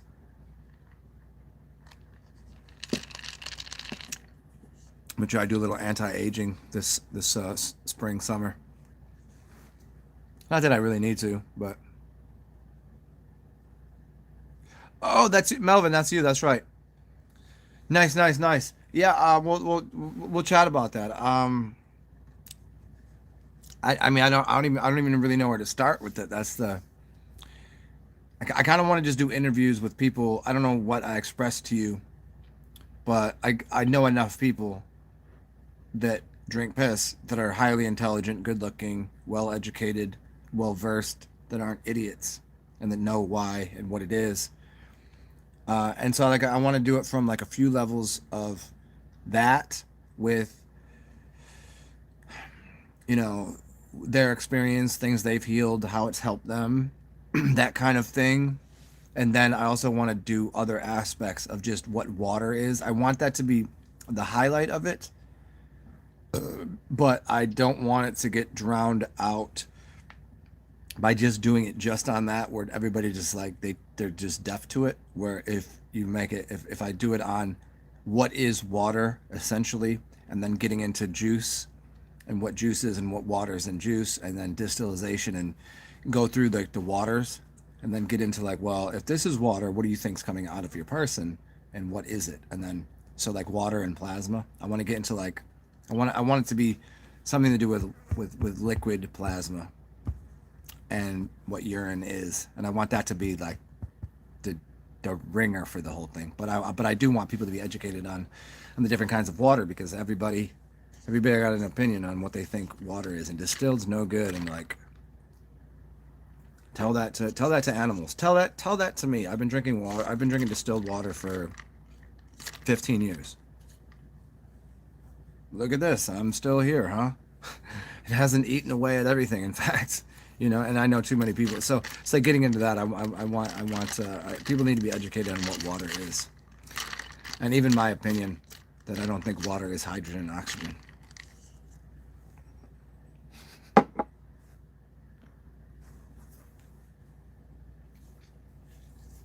Yeah, if you're gonna do an aged urine enema, make sure you mix it. Don't do it straight. It's too powerful straight. Um, it's like it would be too much ammonia in your butt.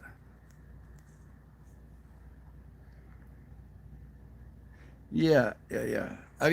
So Melvin, I mean, the idea for me, I don't know, like what if I should do it like just a conversation that I would have with them, or if I want to do like more of like here's a few. I'll probably have some key questions like here, everyone, answer these couple things, but then just have like a conversation and then edit it together and then add to it. The water stuff will be more one directional. Here's some knowledge. Here's some cool images and pictures and shit, and then then the interviews with people, and then to get into like, you know, at the end would be like the highlight of like, well, here's the staring into the sun and drinking piss. Two things they tell you don't do, but everyone that I know that stares into the sun and drinks piss looks younger, has better eyesight, has healthier skin, has healthier relationships, etc., etc.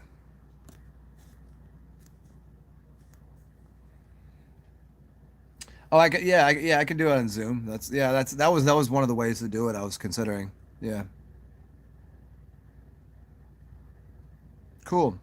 That's a good way to do it. So I'll just start. Yeah, I'll probably just start because I've already asked. I asked people, you know, a few months back if they wanted to, and they're like, oh yeah, fucking yeah, let's do it. Um, so like for there's a good dozen people that I could contact that they would definitely be down like right now. And then there's some people that are a part of forums that I know would, but I don't know them. I've never spoke to them. So yeah, it'd be pretty awesome. Fucking piss drinkers unite, bro. Fucking sipping on that fucking pee-pee.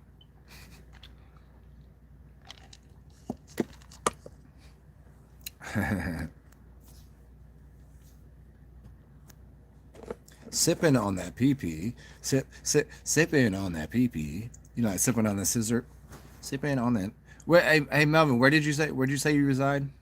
Where's your domicile? Where do you live? Are you in the are you British? Are you in America? You live in LA? You like Hollywood type? Is you that Hollywood type, yo? Oh, that's right, St. Louis. That's right. Yeah, you have to forgive me. You don't have to, but I don't. I ask so many people where the fuck they live. I can't store all that in my brain. I talk to too many people. Oh shit! As I do this every fucking time, I'm trying to put music on and I start conversating. It's kind of like, you know, people that you know, they politic on blunts and they just start chiefing on a blunt and then they're just sitting there like, dude, just hand the fucking blunt over. That's the way I feel when I'm. Oh, that's the way I feel when I'm looking for music. Sometimes multitasking is. It's not a human. It's not a human trait. It's not. Can't really do it unless, of course, you're a robot or Chinese. But then again, I consider most Chinese people to be robots anyway. So, but that's a long story.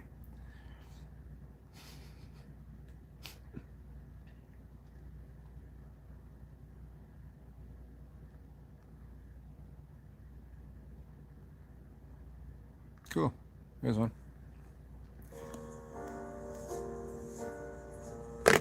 This is cozy.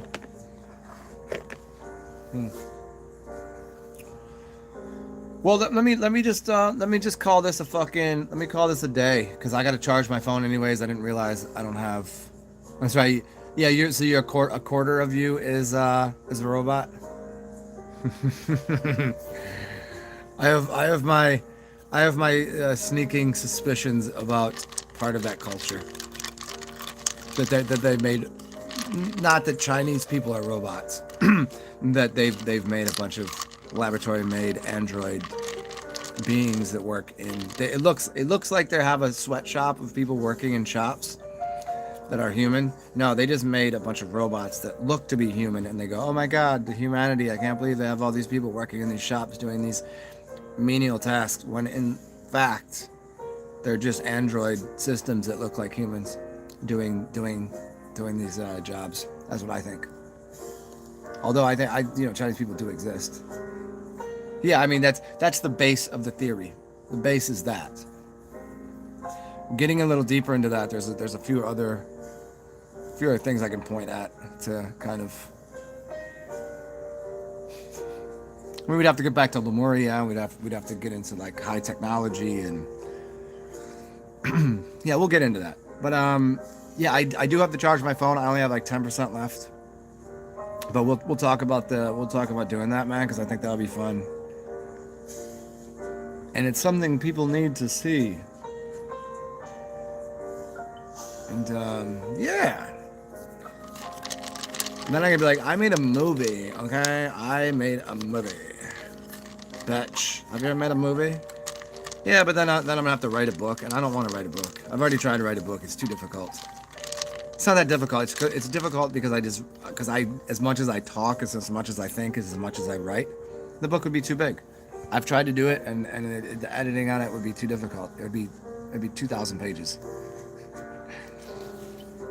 Oh, it is nice. It is nice out, and the ducks will be out. So I'm gonna go play with the ducks.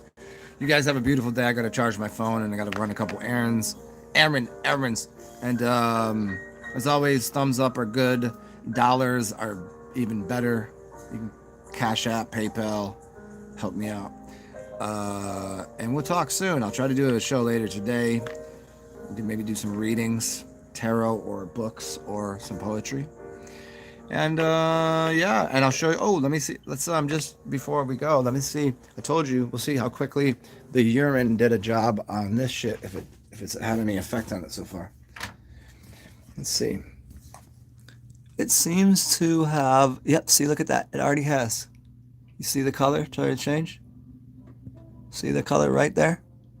It's already started to do its job, and now my hands smell like fucking piss. Ooh, pee-pee. Okay, guys. And then we'll be doing the rice experiment. I highly suggest you guys get on that. Whoever just showed up, sorry, but I'm dipping. I'll be back on later. And be awesome, be weird, be goofy, enjoy your day, be an inspiration to people when you can, and all that stuff. But toodles, guys. Bye.